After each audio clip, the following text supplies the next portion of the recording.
Welcome, Wapham crew. Secure your tin-foil hats, buckle down tight, and hold on loosely as we soar over the rocky tops of the La Platas on a rocky mountain high, get sucked into the vortex of the Four Corners, and settle down snugly at mile marker 420 in colorful Colorado. It is Sunday, January 20th, Monday, January 21st for those of you across the pond and beyond. Good morning, good afternoon, and good evening to you, and welcome to We Are Paradox Media's Late Night in the Rockies. I'm your host, TessaTNT, and I'm broadcasting live from the Mile High Clubhouse tonight. I hope you guys have had an awesome weekend so far. Thank you so much once again for joining us. If you're listening live, you're listening on We Are Paradox Media, or you're listening on KPNL Radio, which you can find at kpnl-db.com. Make sure, if you like to chat, or you have questions for the guests, to go into our chat room there at Spreaker under We Are Paradox Media. If you want to hit us up on your free time while you're working out, or working it, check us out at the previous links, as well as Spotify, Apple Podcasts, Google Podcasts, iTunes, iHeartRadio, CastBox, Tumblr, SoundCloud, TuneIn Radio, Deezer, Podcast Addict, and Podcast Chaser. Make sure you go over to our Facebook and Twitter, check that out, and go like and follow us on YouTube. Make sure you give that bell a little tickle, that way when we have a future show coming up, you will be made aware of it. So tonight I have a treat for all my guys and gals out there. Tonight we will be talking to and getting to know Mr. Travis Willier Moostoos, and he is an actor, writer, and painter, best known for his work on APTN's Secret History of the Wild West. Travis has a background in Native spirituality, in which he tends to share some of his stories and legends. Also, Travis is here today to share with us some of the topics he feels necessary to discuss, everything from UFOs, future tech, to metaphysics. Welcome, Travis, and thanks for coming and hanging out with us tonight. Thank you, everybody. Thank you, all listeners, everybody who's making their time here today available. Yes, it's a wonderful time to be here, and I'm so grateful. Me and Tessa were just talking about my paintings that I was selling and whatnot, and I have a wonderful paintings out there that are for sale. They'll forever be for sale until they're gone or sold.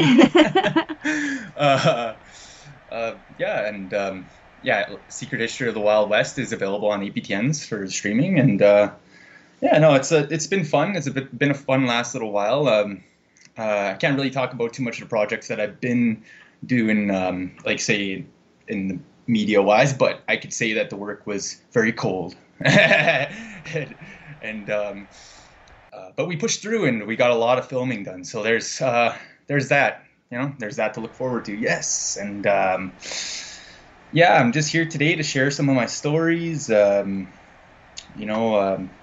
I said, I had a lot of family who were very, very much involved in the traditional ways of living. And, that stems quite a far back, right down to my great-great-grandfather, Headman Moostoos, who signed the treaty in June 21st, 1899. The Treaty 8, that'd be, with the Queen of Canada. So, with the Crown, I should say. And, so I have a lot of history there with all that, and I'm willing to share some of the stories from the area and whatnot, and I talk a lot about some of the background, but go ahead. I was just gonna say, as far as your paintings go, super exciting news. He just sold 2. How much do your paintings generally go for? You know what? I don't charge much for them at all. I'll sell them for $20, $50. If they're a very large size, I if they're like a 5-foot painting, I charge about $150 for that.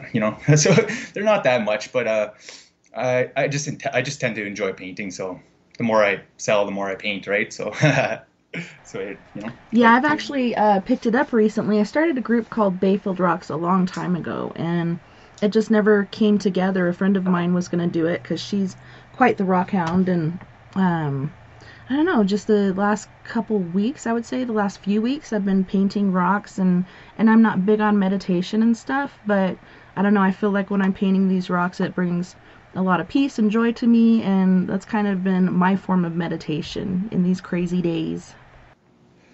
Oh, yes. So you're finding it's another form of meditation referred to as the flow, and it's like when you're doing something constructive or creative, and your mind it just gets so occupied with the task at hand that just time seems to just go away. Just next thing you know, you're just like, whoa, it's already this, or what I mean? Like you enjoy yourself so much, and that's that positivity. That's beautiful. You're finding that in your life. Continue to find that. I suggest everybody find that peace, that flow in their life, whatever brings them constructive habits in a good way, in a positive way that, allows their mind to be free and at peace. So, yeah, no, I'm happy you found that. That's good. That's really good. It's awesome. I feel the same when I paint too. It's almost like you said, a sense of channeling or clarity. Yeah, it's beautiful. Yeah, I really like it. Yeah, one of the presents I got for Christmas was a rock painting kit and came with glow in the dark paint. And I quickly ran out because it was only one of these like little baubles full. And then I Right. found some glow in the dark paint at Walmart. I found these beauties. So yeah, I've got a lot of moon scenes and stuff going on. But yeah, it's been really, really cool, really fun, and it's helped me get through this time as far as financially. I've sold about four of them now, I think, and it's whatever you can afford sort of basis. So they've gone for some Nice. pretty good prices. I'm pretty impressed, but yeah, I just appreciate everyone out there that's um, liked them and offered to help and everything. It's been really cool in all sorts of ways. How did you get into painting? Um, all right. So it's kind of a funny story. I just seen the stuff for sale because I visited a craft store in my town, right? So I was just like, I walked by, they had an easel there, and they had the canvases and the paints, and then I was like, you know what, I'm gonna try it out, right? And so I got it out and got it home, and I just started messing around, like really just trying whatever. I think the first thing I painted was a small little it was like pink clouds and a blue dragon. That's all I painted. And then from there on I started trying like different little things. Like it was just funny stuff like Star Wars and just like a trees and northern lights and stuff and mountains and scenery, whatever, right? And then all of a sudden my uncle visited me in a dream, and we were inside of a trapping house, like an 1800s trapping house, and he brought me to this bookshelf, and he pulled out this giant leather book, and then I had to undo the button around it, but it had this giant red sapphire on the top of it that had this like leather string wrapped around it. I opened up the book, and inside were all these magnificent paintings from just depictions of the 1800s, and they were so beautiful. The Some of the images I seen were just so breathtaking and so shocking and disturbing, but they told us truth, right? And they had this life to them that just resonated with me. Like some of the images still never left my head. I still have to paint some. I painted a few over the time. I I have a story I never shared with anybody yet, but maybe one day I'll release it. But it's it's pretty much the tale of the beaver, and there's like about a series about 10 paintings that tell this story, and some of the pictures in there are from that book I seen, and I shared it with a few of my friends, some of the higher ups that I know and stuff, and they're like, hey, that's really good, like, you know what I mean? And I still have the paintings, but I just, like I said, I'll probably never sell them, or because like I said, the way that it came to me, and then but ever since then, like it just kind of grew from there. Like I started just expanding outward and allowing the mind to observe, and that's a beautiful thing about painting and art, is that I started looking at clouds and everything different. I was like, hey, look at that sky. It looks like a little fatal blue mixed with a little, like I started getting into a little titanium white for that cloud there, and a little, I started thinking about all the ways I can mix colors and make the scenery, right? And you start seeing the beautiful things in the world, and you realize that everything is just so wonderful, like in that sense of the color, like, and it vibrates, and then you start realizing about light, because light is just all reflections right back into your eye, and refraction into the back of your eye that relays this image that you see. And light is just wavelengths throughout the universe, this electromagnetic radiation that pulses at different frequencies, and just so it's so the spectrum that we don't see, but it's still there, you know what I mean? It exists just like Wi-Fi. It's all around us. We don't see it though, but it's there, uh, but yeah, just yeah, the whole paintings, and it is really another level of another form. It still is, like, it's one of the more ancient forms that we have, like, in our connection to who we are as a human being, like, our creativity, the way we tell a story or a depiction, you know. Um, Yeah, yeah, I'm kind of yeah. stuck on this wolf series. I did start one with like you said, the pink and other colored clouds and stuff, and then put a sun on there. I'm still not sure what I'm gonna do with it, but I don't know. Yeah, I'm stuck on wolves for a while. And my first one, like, I was like, man, I don't even know if I can get rid of this one. And a friend of mine told me, well, that's your prototype, and you should always keep the first one you do. So I'm gonna keep that one and let the other ones, like you said, find their homes. So that's pretty awesome about your dream, and that you actually took those paintings that you retained and have painted them. There's a lot of meaning behind that, I'm sure.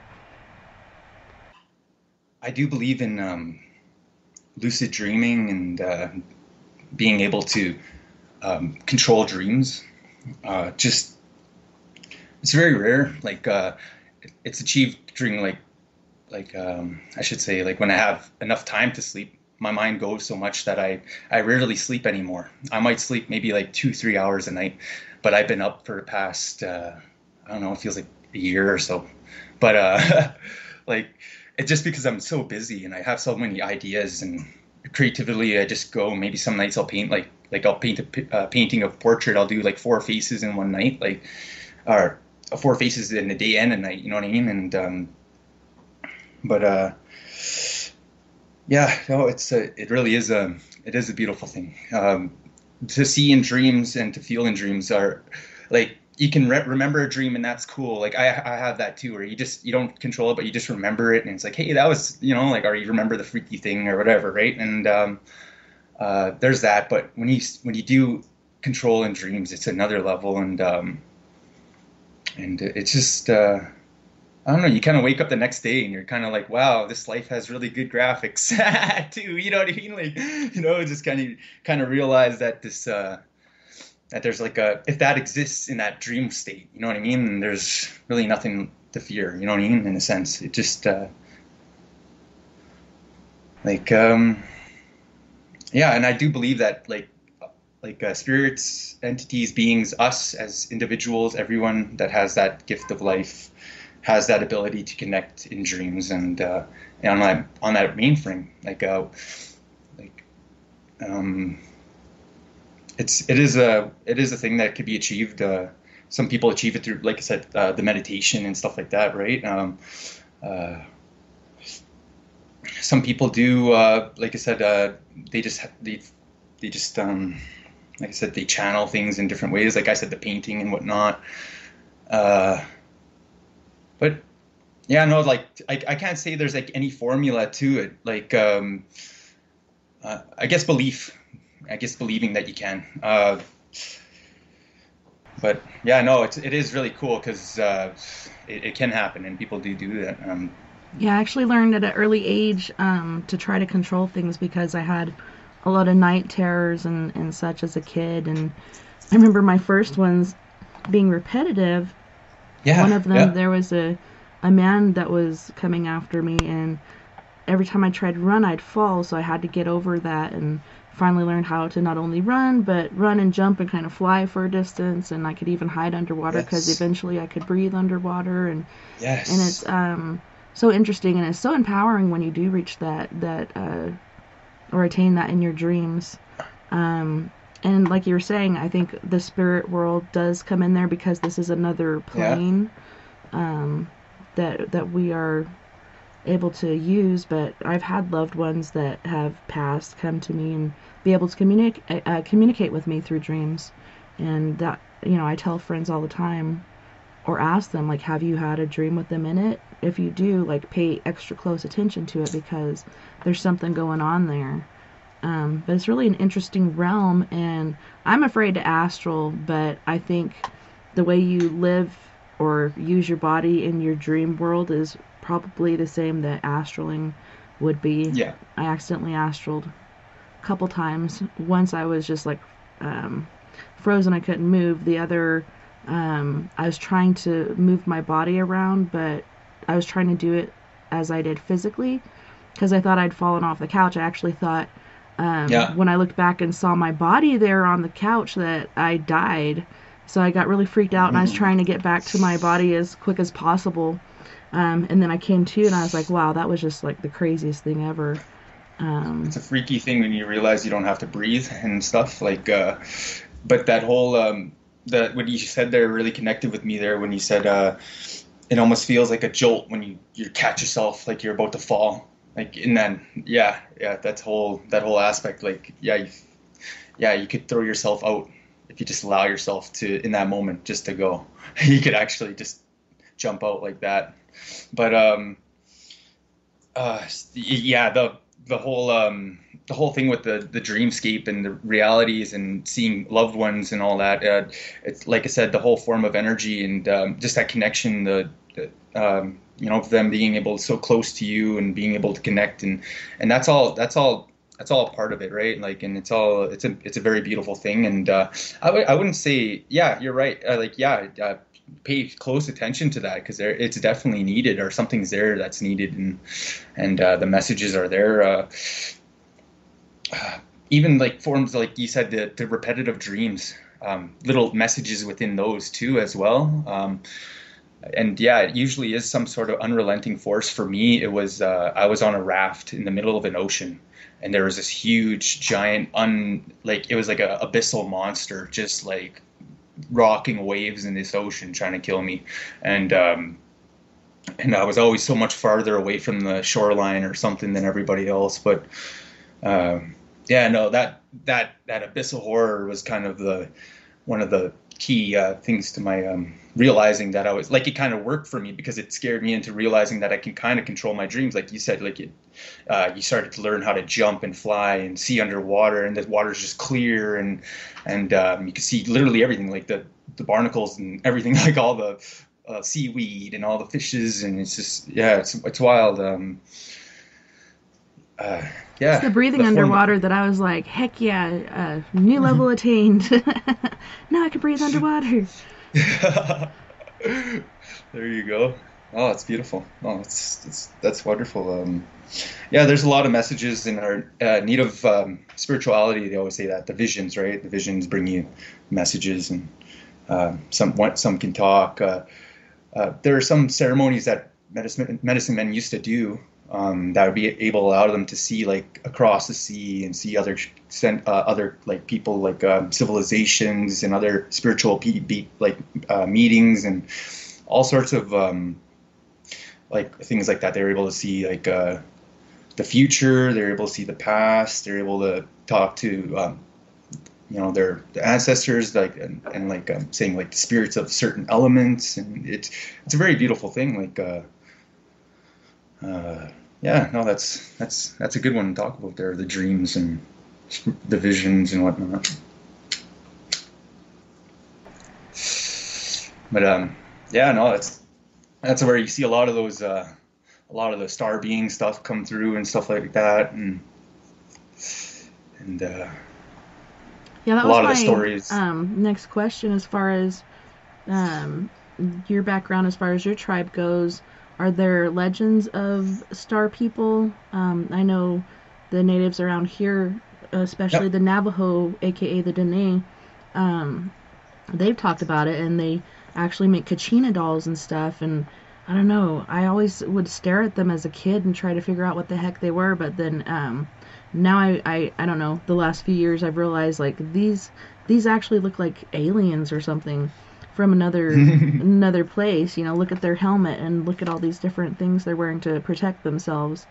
I don't know, it's just really intriguing to me. So I'm curious as far as your tribe goes, what their thoughts are on star people or aliens and Hmm. Yeah, no, there's tons of like a whole lot of myths and a lot of stuff like that, but a lot of it too is like you know how the ancient there's the ancient alien show. They take a lot of like the mysteries of old, and they kind of like they say, well, maybe they were actually talking about ancient astronauts, and there's a few legends that I kind of consider that like to be the case, especially with the buffalo calf woman. She was there was like a famine years ago, and a lot of the tribes across the plains are starving, including Crees and the Blackfoots, and a lot of the people, the Sun people, Dene and the Bloods, were all starving because the buffalo were going away. And this three hunters, the three best hunters, they set out across the land to find food. And for 3 weeks they returned with nothing until finally one day they set out, and they seen this white buffalo on the hill. So they started approaching it. They're crawling. And the one bravest, he's like, I'm gonna run for it. This is my kill, right? And so he runs. He gets up with his spear and he starts to charge. And before he could get to it, the buffalo woman turned into a woman. And she was wearing this white buffalo hide, and she had beautiful white hair. And she said to him, she said, "Do not approach me. Do not touch me, for thunder shall rain from the sky and turn you to dust." And he didn't believe she was so beautiful. He was enticed by her beauty. He wanted just to take her, right? So he reached out to grab her, and a beam of light shot from the sky and turned him into dust. The other two hunters were scared to their knees. They're so afraid that they'd seen this buffalo woman do this, power. And she said, "I'm going to be returning to your people in 28 days. You must build me the biggest lodge your tribe can build, the biggest teepee you can build. And for when I return, please have a gift of offering for me, and I will have a gift for your people in return." So the men, they got up, and they're so like they ran back to their tribe with this story of this day, and they brought the ashes of that warrior and as a tale for it, right? And so sure enough, the whole tribe built this giant 30-foot teepee. It's a real huge one, biggest one they ever built. And they didn't have nothing to offer but this pail of water, well, a bowl of water, I should say. And so she showed up 28 days later as the sun rose in the sky the highest. She came back and she appeared in front of the teepee as the songs were being sung. And she walked in and she said, this water's life, and I accept your gift. Please accept mine, for mine will bring peace to your tribes." And she said, "This is the Chinampa, the peace pipe." And she gifted them the peace pipe, and she showed them how to pray and do ceremony. And she said, "For as long as this pipe is in council among the tribes, there will be peace. And you will pray to this, and all your prayers I will hear. In all your prayers I will help, and I will present healing and all these like wonderful things." And then she then she left, like she gone. She walked out and she was gone, just like the wind, just and everyone.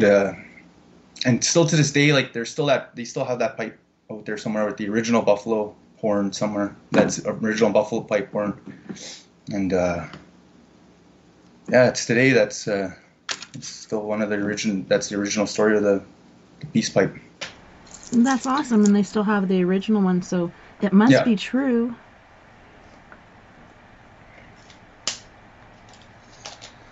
Very beautiful story. I'm happy to share that with everybody here today, and thank you for giving me the time here to say that, and in accordance with the universe and all that is good in the universe and light. And you said that there was another story as well, besides that one. Can you tell us that one as well? Oh, yes. There's still talks of like we would hold ceremonies and like for after that, like to honor the stars and the star people, Star Nation.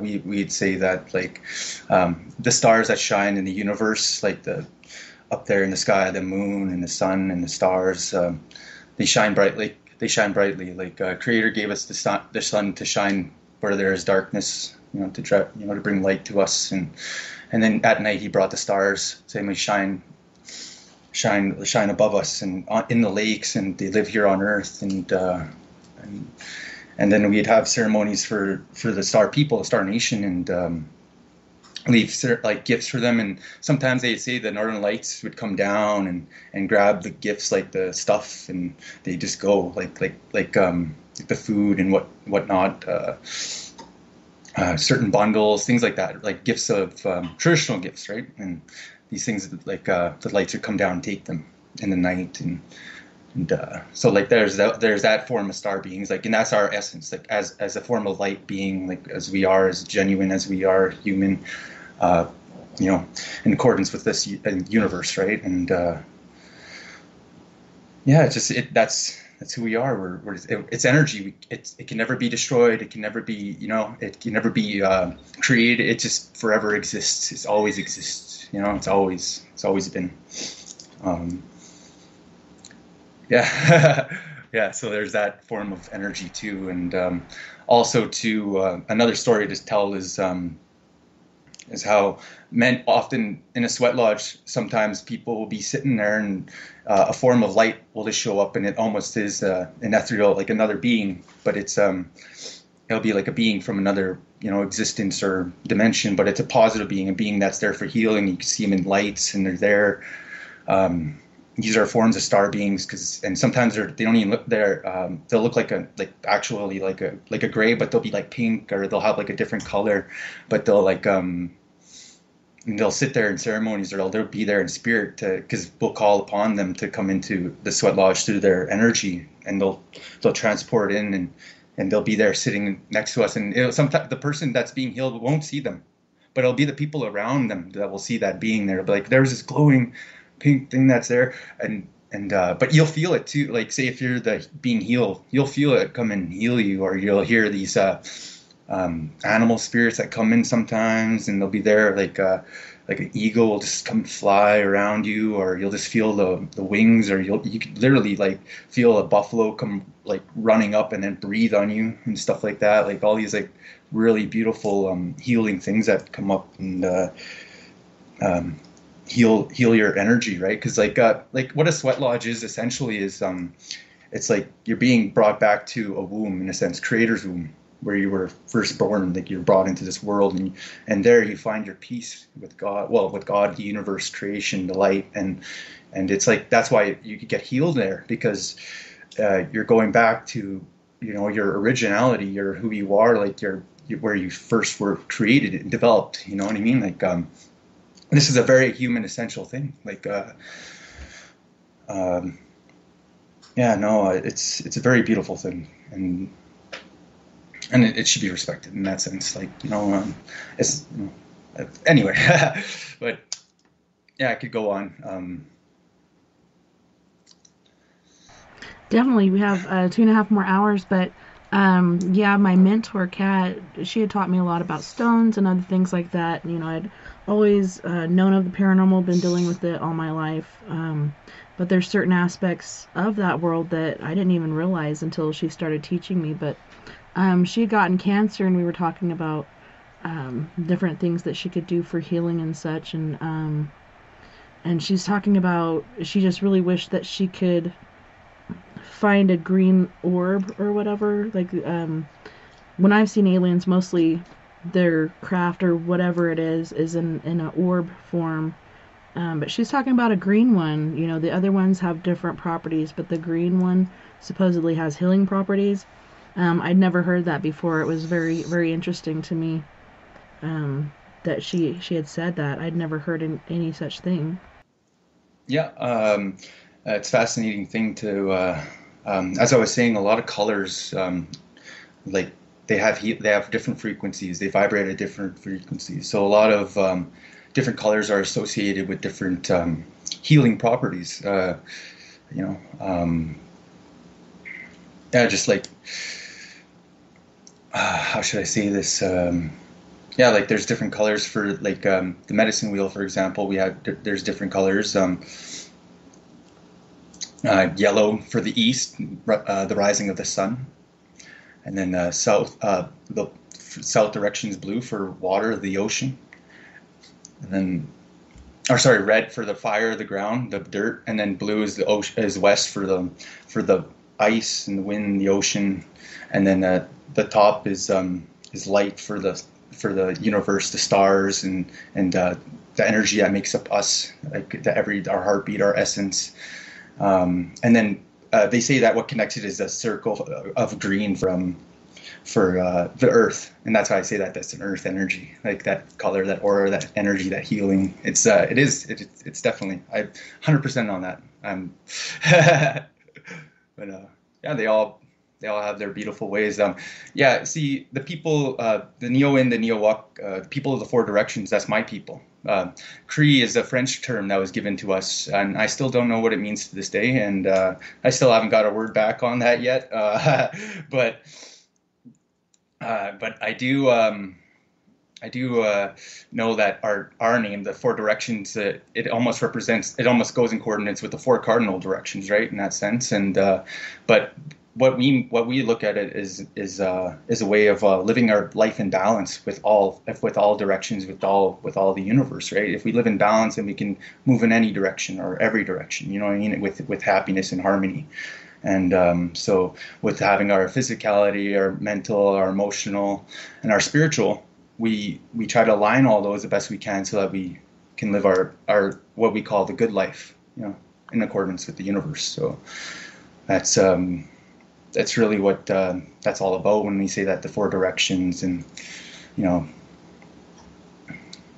and then they give them like I said, they give them stages, like you know, child, teenager, adult, elder, you know, to go around the circle, all that. Like they do all those different meanings to it too, and whatnot. But in a sense, for now, we'll just leave it as in accordance with living in a balanced, harmonistic lifestyle and mindset and spirituality, and yeah. Very cool. So as far as spirituality goes, and that's one of the topics we were going to hit on tonight, what are some different things that you guys do, or you know, what did you want to discuss as far as native spirituality goes? Oh, okay. All right. Yeah, no, just smudging every day. Smudge when you get up. You know, if you feel the need, smudge before you sleep. You know, just like morning prayers. You know, but the clarification of, and you know, just getting that like the incense over you and the smoke and all that, just a clearing of the energies, and allowing yourself to attain new energy and new information and new knowledge, and just keeping that in mind, and having an open, balanced mind is always important. And that's what beautiful thing about smudging is, and connecting with yourself and spirit, and aligning that thought process, and putting out positive energy with that, right? And always like always watch your I guess your would it be vocations, like, or affirmations, like even like in your day-to-day life when you're not praying, like watch how just the way we interpret our life, like say if something goes wrong and you're like, oh, I knew it, that's like saying a bad affirmation for yourself, because then you're saying you knew that something bad was going to happen for yourself. So let's just clear that thought and just say, well, you know, moving forward, we're going to do, you know, and just try to not, you know, like, let's not, you know, let's just go forward with life and not dwell on anything like that, and not, you know, not expect too much, like in the world, just allow, just be, and be thankful and grateful. And that's another thing, is just the humility when prayer, you know, just to be humble and say, you know, I'm so grateful, like, to be alive and to be able to breathe and to see and to hear and, you know, taste, to smell, everything. Like, it's such a beautiful gift to be alive and see all that. Yeah, no, it's a wonderful thing. And I was just gonna say, also too, like, if somebody's out there and they're like because we had a lot of loss and stuff this year and whatnot. But to just a little tobacco. You don't have to give real lots, but just like just a little pinch of tobacco, and just say a little prayer for the loved one that's passed, and just to say, here's a little tobacco offering, so they may offer to reach the other side, and or even for them to use on the other side, right? Because that tobacco offering is such a beautiful thing to offer the other side, and it's a sense of like, even if they didn't smoke, it's still a sense of I think it helps get people across, like people will help guide them there or get them there, like especially in Native spirituality, like the ancestors, they'll help loved ones reach the other side through tobacco offerings, and in that sense, and that's a beautiful thing. And also too, just to give that love back and say thanks for everything, and time, and the peace, and the time shared and spent, and just understand that those people, like I said, the energy can never be destroyed. It only lives on forever, so there's just understand that, and understand that love is always there, and it'll always shield you, and it'll always protect you, and there's nothing to fear. Do you guys have a belief as far as different animals and such, and connection with the other side, or a sign that perhaps somebody is going to be passing soon, or whatnot? Yeah. I have a friend that he had a couple signs. He's Dene as well, and Yeah. actually working towards being a medicine man. There's certain things that he does that I'm like, wow, that's pretty trippy. You do that every day? But he was talking about he stays outside for the most part due to things going on with his family and stuff. But he contacted me the other night, and he's like, I swear to God, there's a Bigfoot out there. Like, he was hearing something out there screaming and making this noise and stomping around and everything. And then there was an owl. So, like, generally that's a harbinger of death, or it can be a messenger from the other side. And I believe it was his cousin's funeral the next day. And so, for me, like, I was just picking up, just make sure you guys are safe going to and from, the burial and ceremony and whatnot tomorrow, and just be very aware of your surroundings and what could be around. But it just seems like his cousin was coming through in some form to communicate with him. But it was pretty interesting. No, there's a few things sometimes, when you see the, like he said, the supernatural, like when you see sometimes, like if they said, if you see a sea serpent or a serpent in a lake, that was a sign of like a bad omen, because there was one known in our lake out here, kind of like there's one in BC there, I forget what they call it now, but anyway, like I said, there's that, and then the owl was one, like you said, or it's the owl, the owl's, the goddess's owl. That's the other version, right? And the messenger, right? And yeah, no, that's that, and then also too, the hunting one. I had mentioned that before, where we couldn't hit a moose one time. We couldn't moose there, and yeah, that story was pretty intense there. And then a couple of days later, my uncle died, and then there. But if you're a medicine man, sometimes the animals will literally come tell you themselves, and they'll come and say, like one time, my uncle Russell held he was asked to grab an offering for let's say a ceremony out here. There was like a community ceremony, and they were having a hand games event, and he said, we have to finish this ceremony before the sun goes down.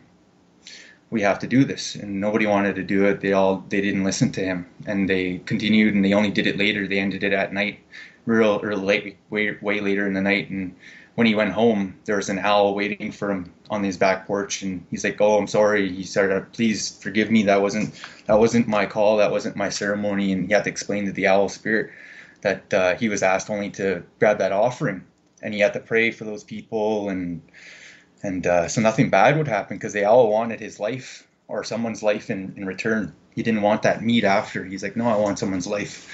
And then shortly after, a few weeks later, that medicine man who didn't listen, his niece died in a horrible way, right? And that's just what happens. Like these people, they don't want to give the respects to it. Then why even go ask for it, right? Like if you're not going to listen to your spirit guides or your protectors, then why even bother, right? Like so.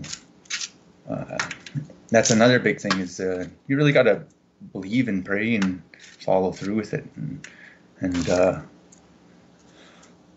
understand. Like there's a lot of understanding, a lot of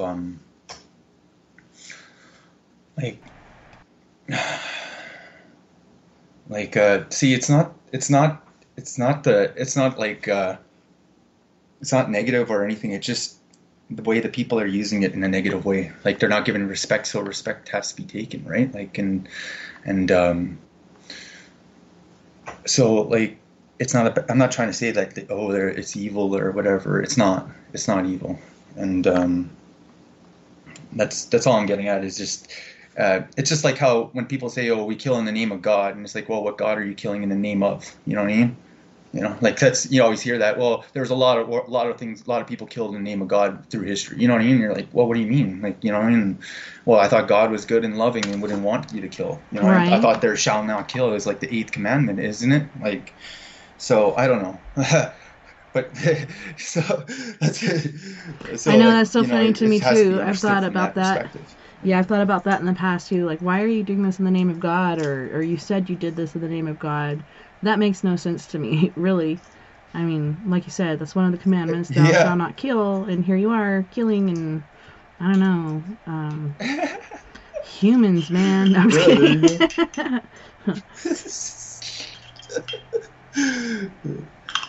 Oh, but this essence, this light that we're all given from creation, this heartbeat that's beating in us, this form of electricity, this energy that's living in us, and we're here, and we got to be grateful for that and use it for positivity and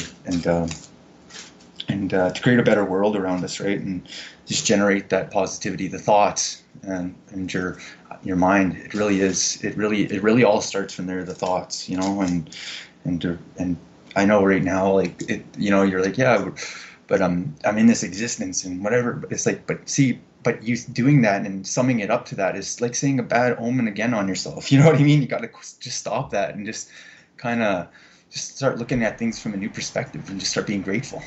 Start being thankful. Be thankful I'm alive. And then everything too, like people that you feel like have wronged you and stuff like that, just say, you know what, I forgive them, and I'm going to leave that in the past. I don't let that bother me anymore. You know what I mean? Like that's gone. I don't need to dwell on that, because guarantee those people are, like, they aren't thinking about it or whatever. It's just, so it's really the mind. And taking control with that, the power of the thought, and connecting with your being, who you are, and learning to breathe again. Yeah, and people taking time, even if you don't want to stop thinking or think about anything else, just breathe. I know I catch myself holding my breath sometimes. It's pretty crazy. And then I'll realize, hey, I'm not breathing. I'm holding my breath. I don't know why. Usually it's in group settings, as far as like going to the grocery store or something like that. I don't know if it's stress or just something within me. I'll be holding my breath. But as far as forgiveness goes, I don't know. A lot of people have different thought process on that, and a lot of people do hold on to grudges and whatnot. And this person wronged me, but I always retain the thought, like water off a duck's back. Just let it go, because the more of that you carry around, I mean, that stuff is heavy, and forgiveness is good for the other person, but it's really for you. It's important for you to forgive so you can get rid of that weight and be released from it, because if you carry that around forever, I don't know, I think it can sour a person.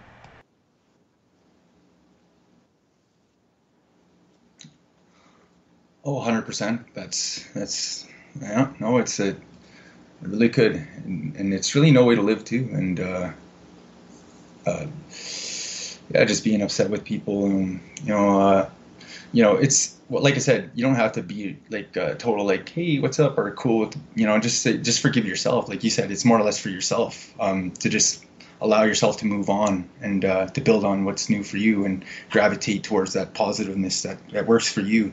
Um, Finding those things that genuinely make you happy, and working towards that, even if it's something simple, anything,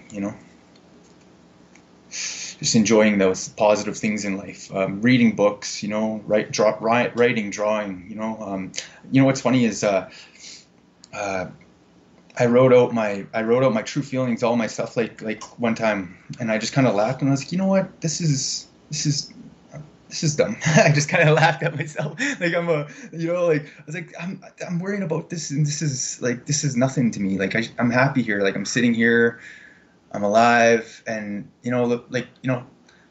whatever the stresses of bills and all that. That's just like my mind creating this, like I said, this like terrible timeline. When in reality, there's tons of time to do things, and there's tons of time to make different changes and necessary things and necessary changes. There's always a different choice. You know what I mean? There's always a different choice and a better choice out there to make.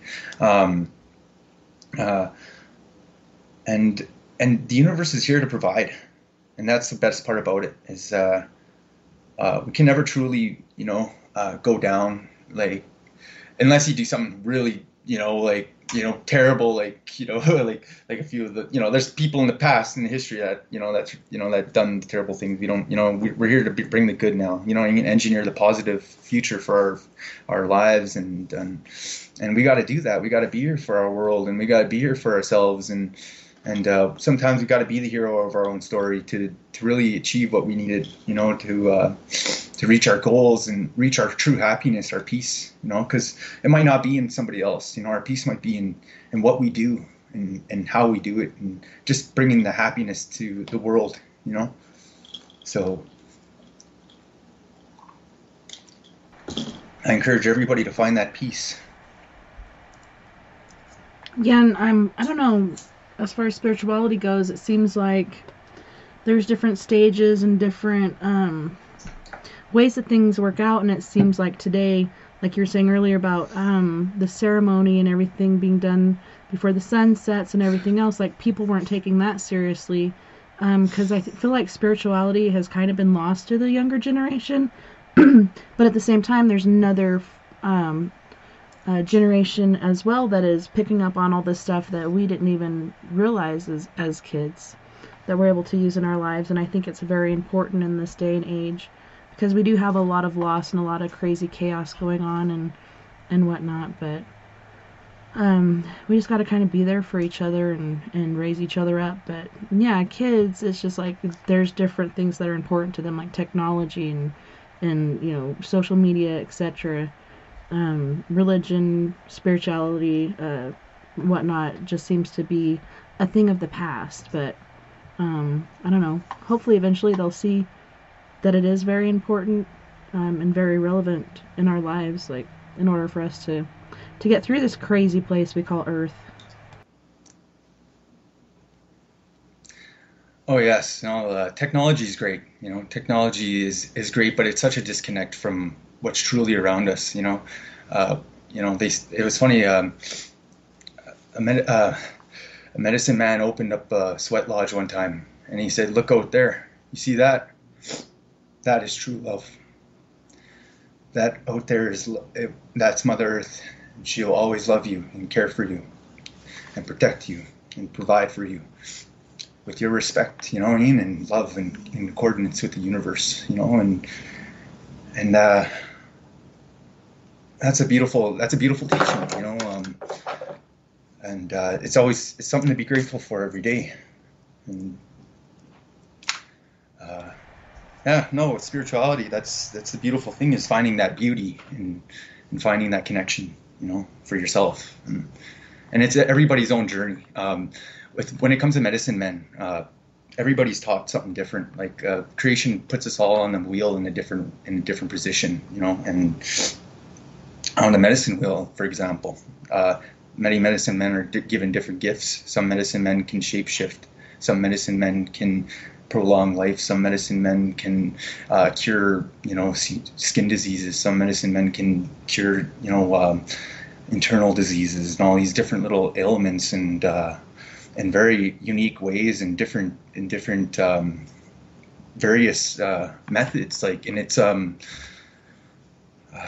like I said, like a lot of them are, like I said, the ones that I've experienced in my life have used various forms of channeling and herbal remedies and drum rhythmic like hums and hymns and like I said, the incense and sages and stuff like that, and I'm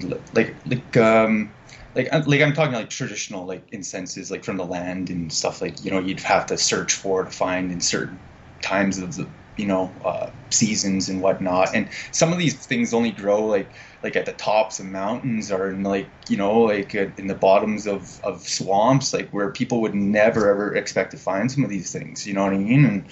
And that's why they're so important. Everything's so important. The whole earth is important. It's important to us, and it's just so like it's funny. Like the elders would say, those trees and these plants, these are your brothers and sisters. All these spirits are your brothers and sisters. You're a spirit too, and eventually you'll be one with them. Eventually, in the circle of life, right? Like, and just as I will be, and we all will be, right? And it's funny, like new studies are still showing that like our DNA is so connected with a spruce tree, or like a pine tree. Like we have a lot of similarities in our DNA structure. And then you look at our fingertips and you cut open a tree and they have that same little circle, like the rings around a tree, right? You look at your fingerprint and you're like, little similarities there. And we need water and sunlight. We need air. They need our carbon dioxide. It's a trade, and we're so connected. And like I said, the tree spirits, they're there for us. They always say when you're grieving or you need that comfort in life, to hug a tree, or what I mean, to connect with that tree, or to sit by a tree, a willow tree, or these things like that, to meditate around one, or what I mean. There's certain things like that they'll say in life to enjoy those moments. Take an hour of peace under a tree or something. You know what I mean? Like. As far as grounding, I've heard people refer to, imagine you're a tree, and you take off your shoes, you walk around in the grass or the dirt or whatnot, and you put that into the earth, and that's how you ground and get rid of that stuff. See, look at that. Yeah, that's exactly it right there. See, so you get what I mean. It's right in front of us, and we're being told these like natural things all the time. And then we just kind of like think of it as this like everyday, like we, okay, we just look to the next thing, like the technology, like you said, right? But we're being told these things all the time, and it's in front of us, right in front of us. Yeah. So. Pretty interesting. Well, on that note, let's go to our first music break.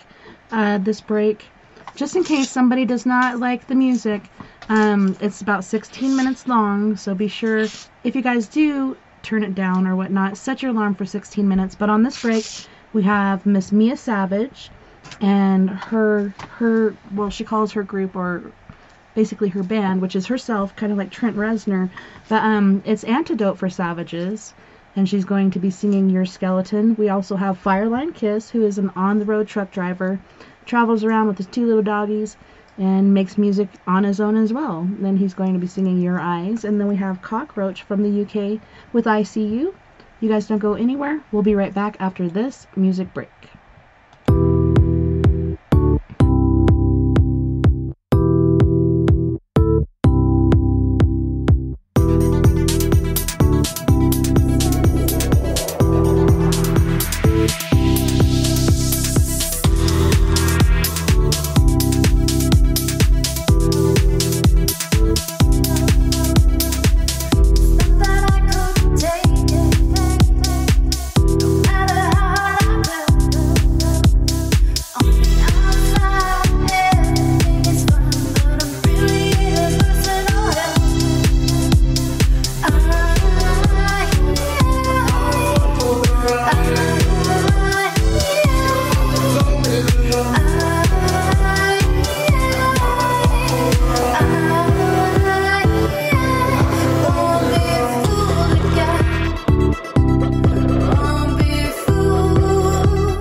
Welcome back, and thank you so much for joining us tonight on We Are Paradox Media's Late Night in the Rockies.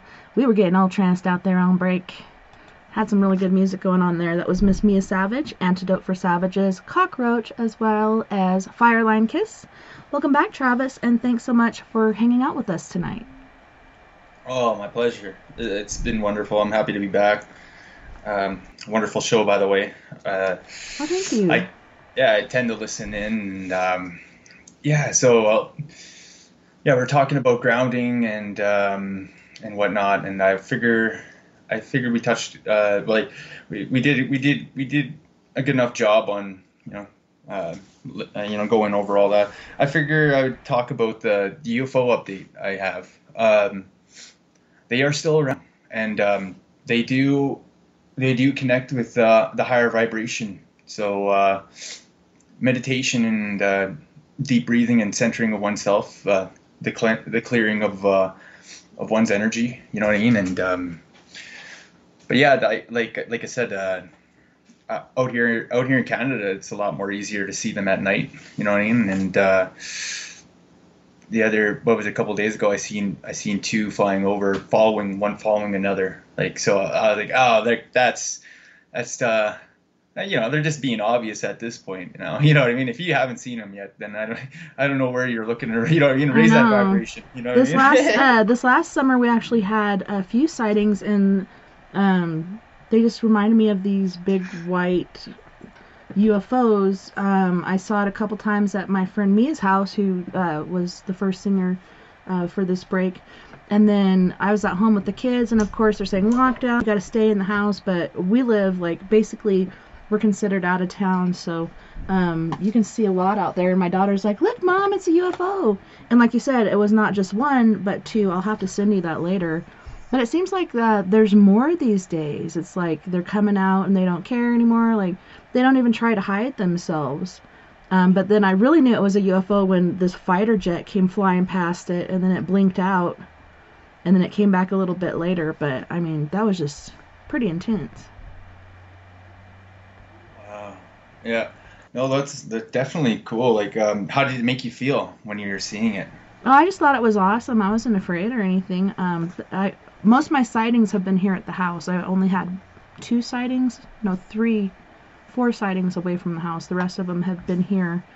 But it's just so active, and it seems like there's more and more, and there's been recordings from different parts of the country of just like masses of UFOs, and it just kind of makes me wonder, what are they up to? What are they doing? And I don't know. I would love to tell you.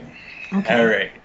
So, there's this old cool tale, like native tale, that's a creation story, and it was saying that there was like a spider that came and spun a web that spun across the universe that connected all of us, right? And I used to think like maybe the elders were talking about the internet, but no, it's a galaxy cluster, and it's like a super web of universes, and it's like it's a real thing. There it is a web of space, and we're all interconnected, and energy, and it's atomically it's all there. And if Earth goes out and whatnot, and we have a deeper connection to them as well too.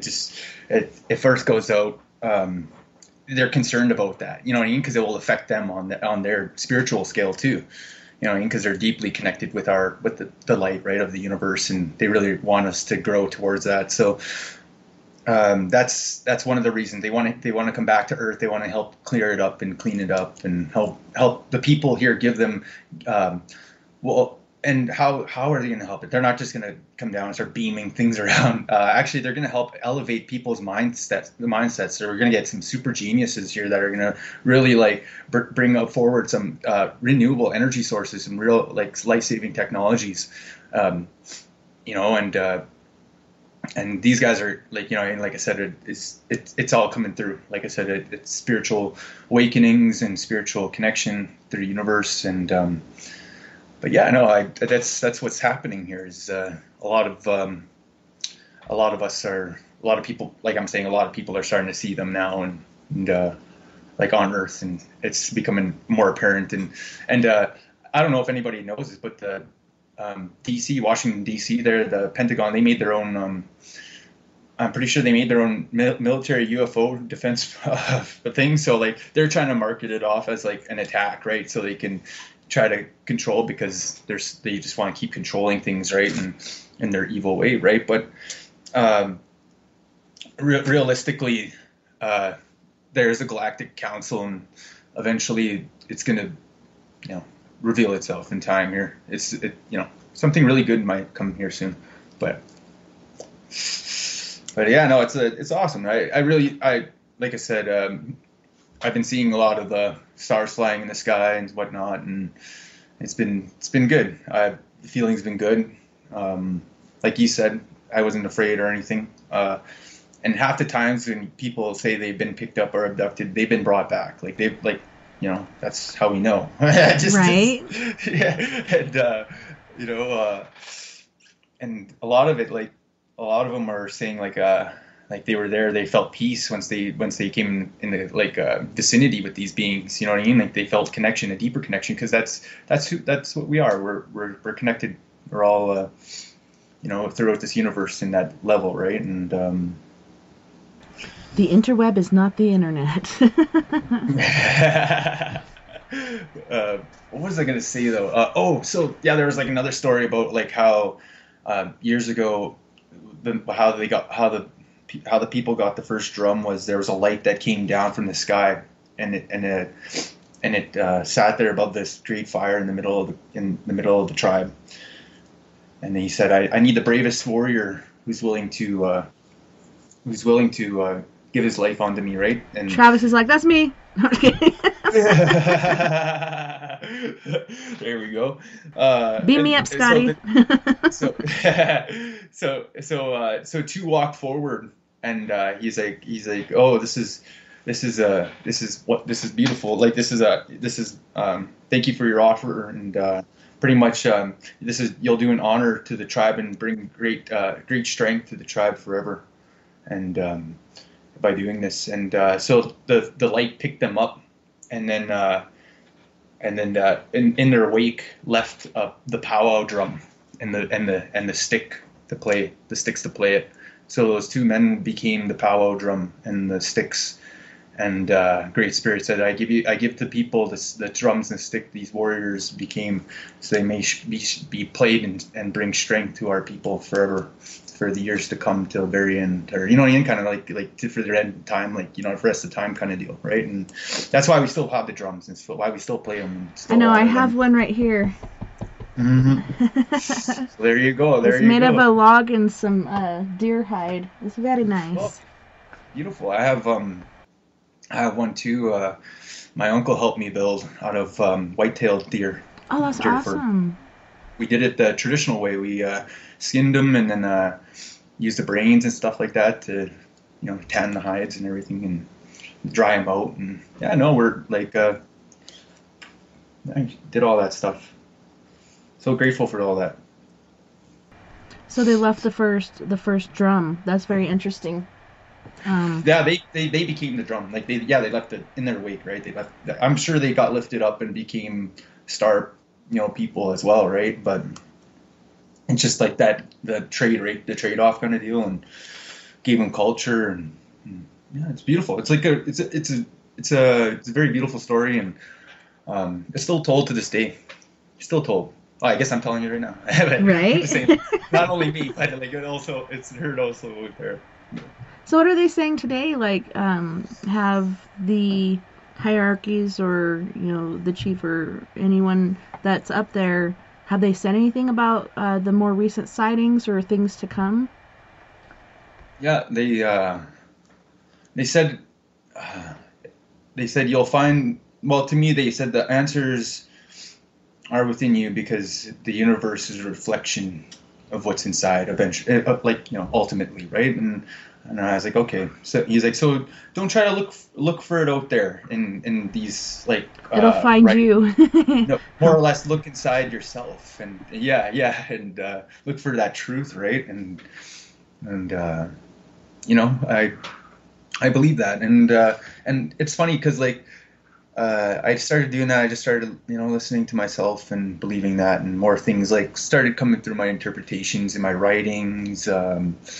my paintings and all my art, my creativity. It was, it's like I said, and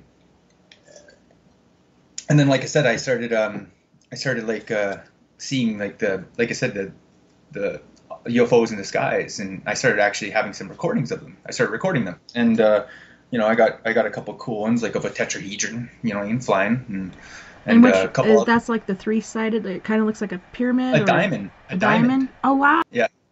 And you can actually see it turning, like the reflection from the glints of the sun, like Right. in the sky. And I was like, "Oh, that must be huge, like a huge thing." Because I was just trying to like picture some elk like 30 feet down in a field like a couple days ago, and I couldn't even get like a full body shot of an elk like sitting like with my phone. So I'm like, for me to see that in the sky with my phone, that thing must be huge, like massive, like on a scale that like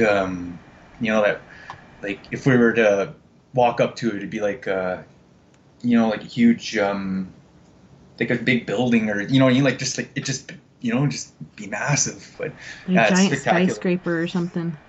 Yeah, yeah, and but yeah, no, it's like I was like, wow. So like to me, I believe in it more in a positive way, like I said, like to hear about vibrations and like I was saying earlier, everything is a form of light and energy. Energy is a form of, or sorry, light is a form of energy. You know what I mean? And light flows on these light length waves, and we call electromagnetic radiation. You know what I mean? And there's spectrum of light. It all exists on different levels, and radio being one of the longer energy wavelengths. You know what I mean? And it just goes up from there, right? And then all the way up to the gamma rays. And so, like I'm saying, is like eventually, like right now, we're in this little meat space suit. I like to think of it as, because we are technically in space. Like even being It's here my on Earth. human canoe. There you go. There you go. That's awesome. But yeah, technically we are star beings in a sense, because we are on a dirt ball that's floating through the universe. You know what I mean? Right. And like as much as we think like, oh, space is out there, it's actually right when you walk, like right now. Like we're in Right space here. right now. Right here. Wake up. This is it.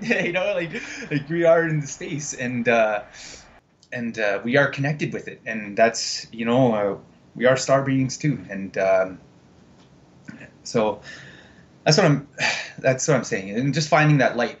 We're shining here on Earth, as it is in heaven. You know what I mean? We are the light of the universe. Mhm. And Yeah, I had a and coworker, and his wife was what is that called? Oh my gosh, I can't think of it right now. It's like where you do downward dog yoga. Okay, she was a yoga yeah, instructor, yeah, and I'm like, why can't I think of that word? But one day he's like, we're all stardust, baby, and I was like, that's the most hippie-ish thing I've ever heard you say. But I thought about it like every day after that, and we actually are, because there's so much of our genetic matter. If you look at it and you compare it to things out in space, like we're made of the same stuff, and like you said, that light.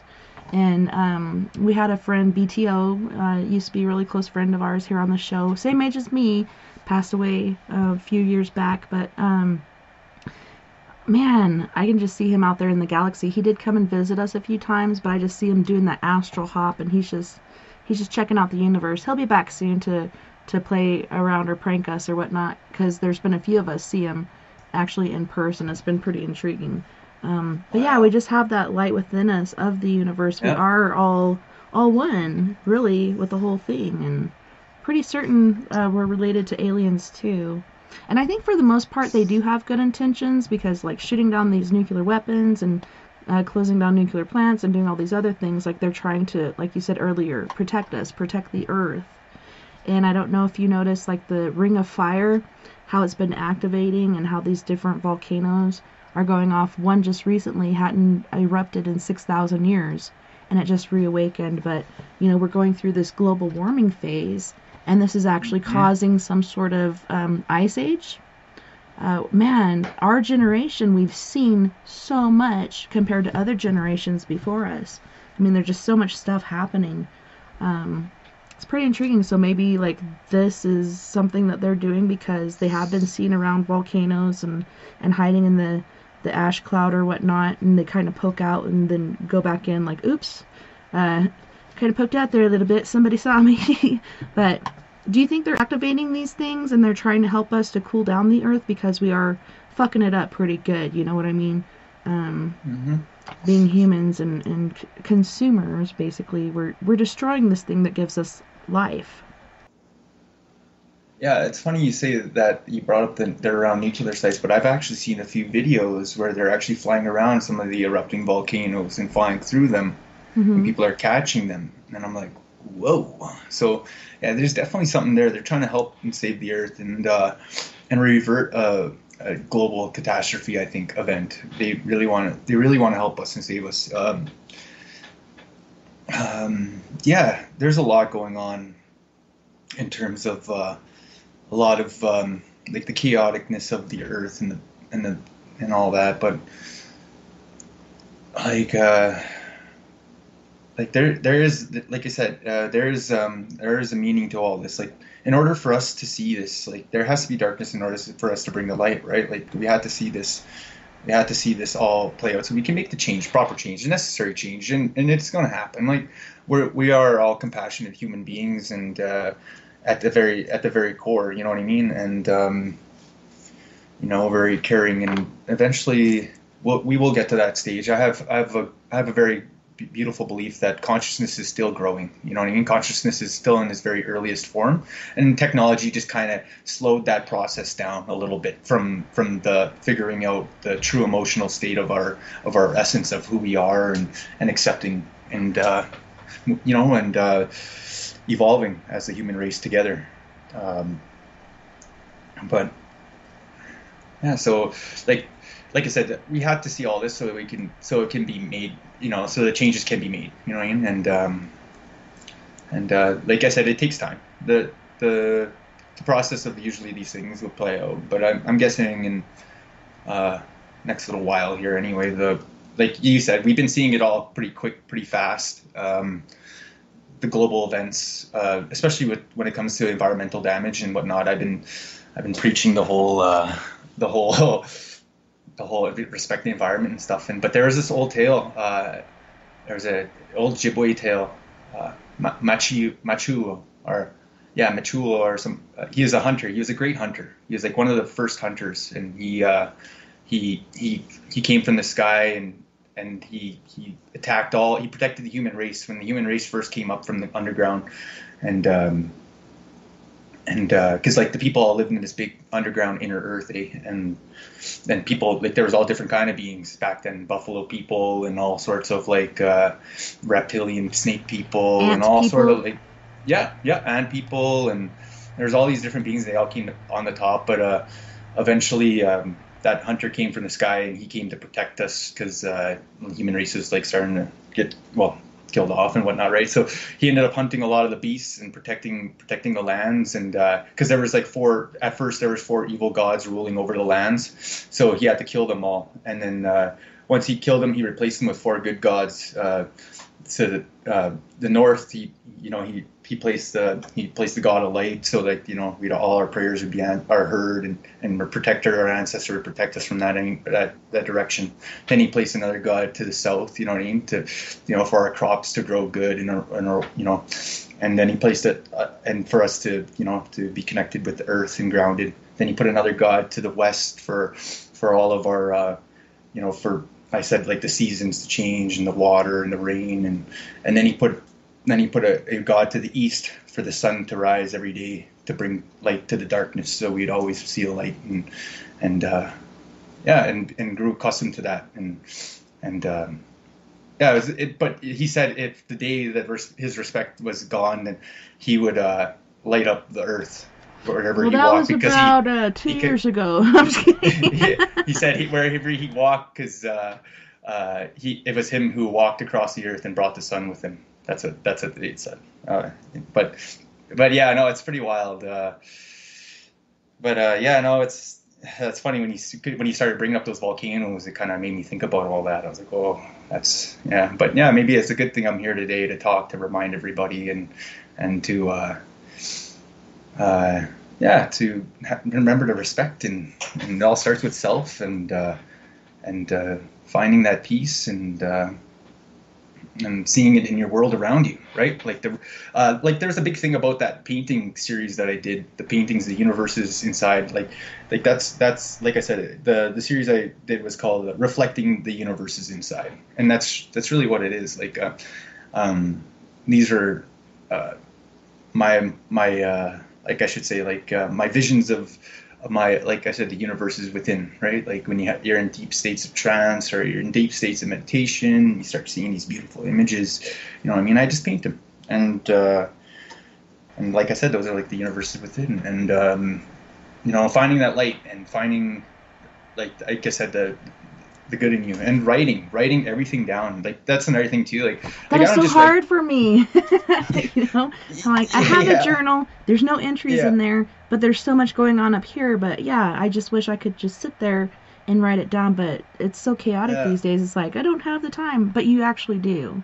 You know, But I even just do. writing, I got this, or even writing like just little self-positive affirmations to yourself. You know what I mean? Like just even writing like you know, today I did this, good job. You know what I mean? Like you write a list out, and then you write at the end of it, like you completed. You're like, hey, you know, even if you did the one, who cares about that one? You did that, good job, man. Whatever, right? Like even just like what, you know, just little. I know it sounds funny, but just little things like that to start building on, right? And Well, it's it's the called momentum, simplest and that things. energy it Yeah, start from the flows, right? base, move Yeah, up.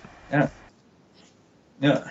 And like it's so good.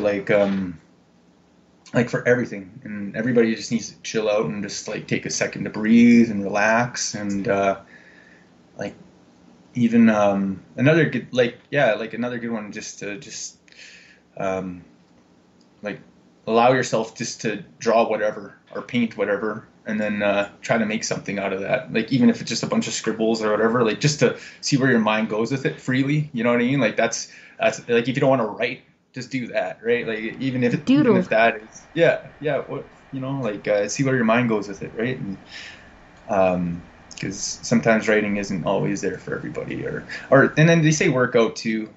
There's that, but you know, it's, you know, it works for some, it works for some, right? And but for Work out me, like like I said, exercise.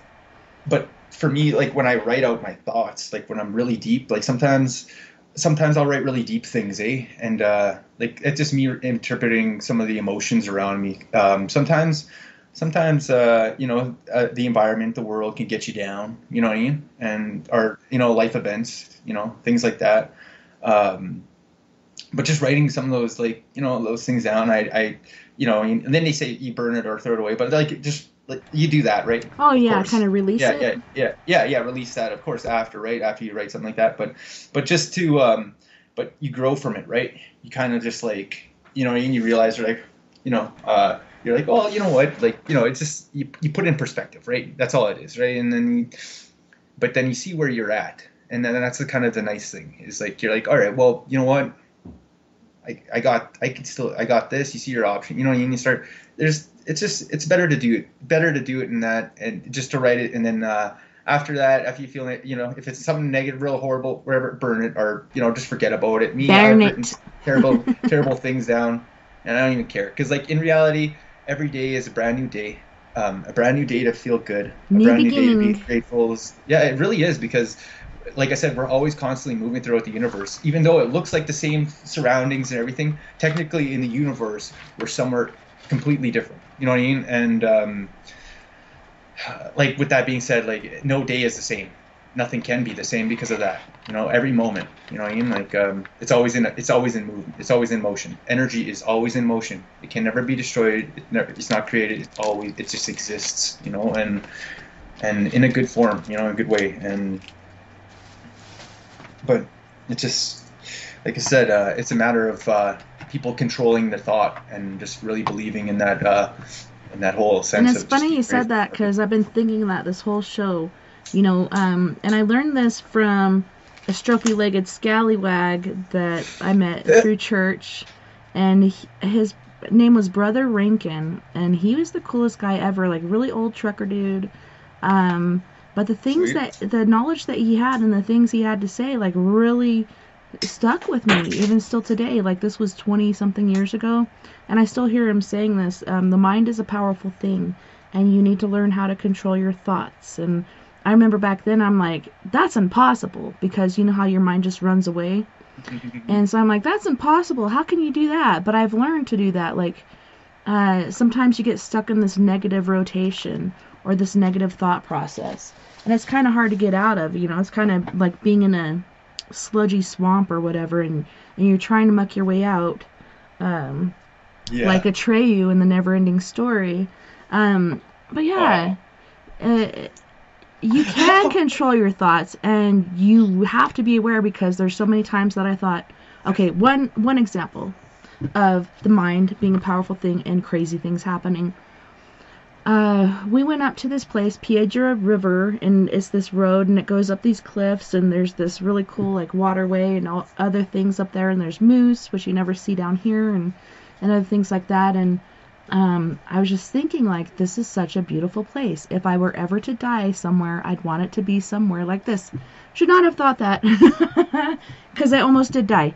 On the way back down, I'm sitting there, and I'm driving my Toyota Tercel, and I'm driving way too fast on these gravel roads, and my future husband is just like holding on to the oh shit handle and like, hey, it's okay, like, we're not in that big of a hurry, and slow down.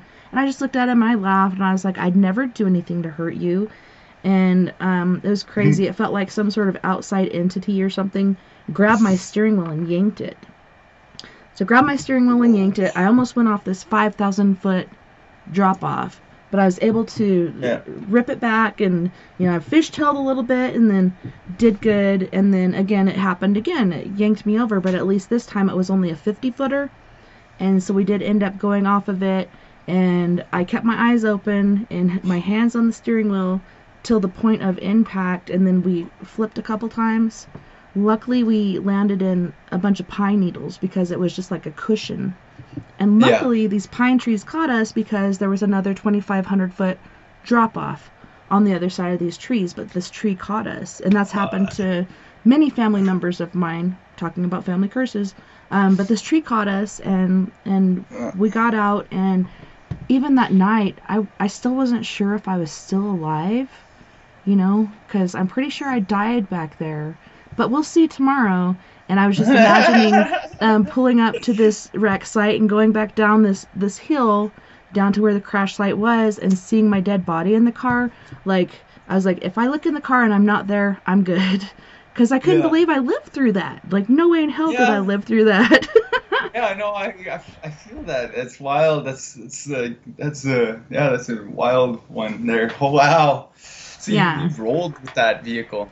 Yeah, well, and it was that thought process of, if I ever died somewhere, I want it to be somewhere like this. And I guess somebody on the other side, or whoever, took it literally and was like, let's go. Yeah, you really got to be careful. Like, exactly. You got to really be careful what you're put out there in the universe like that, eh? And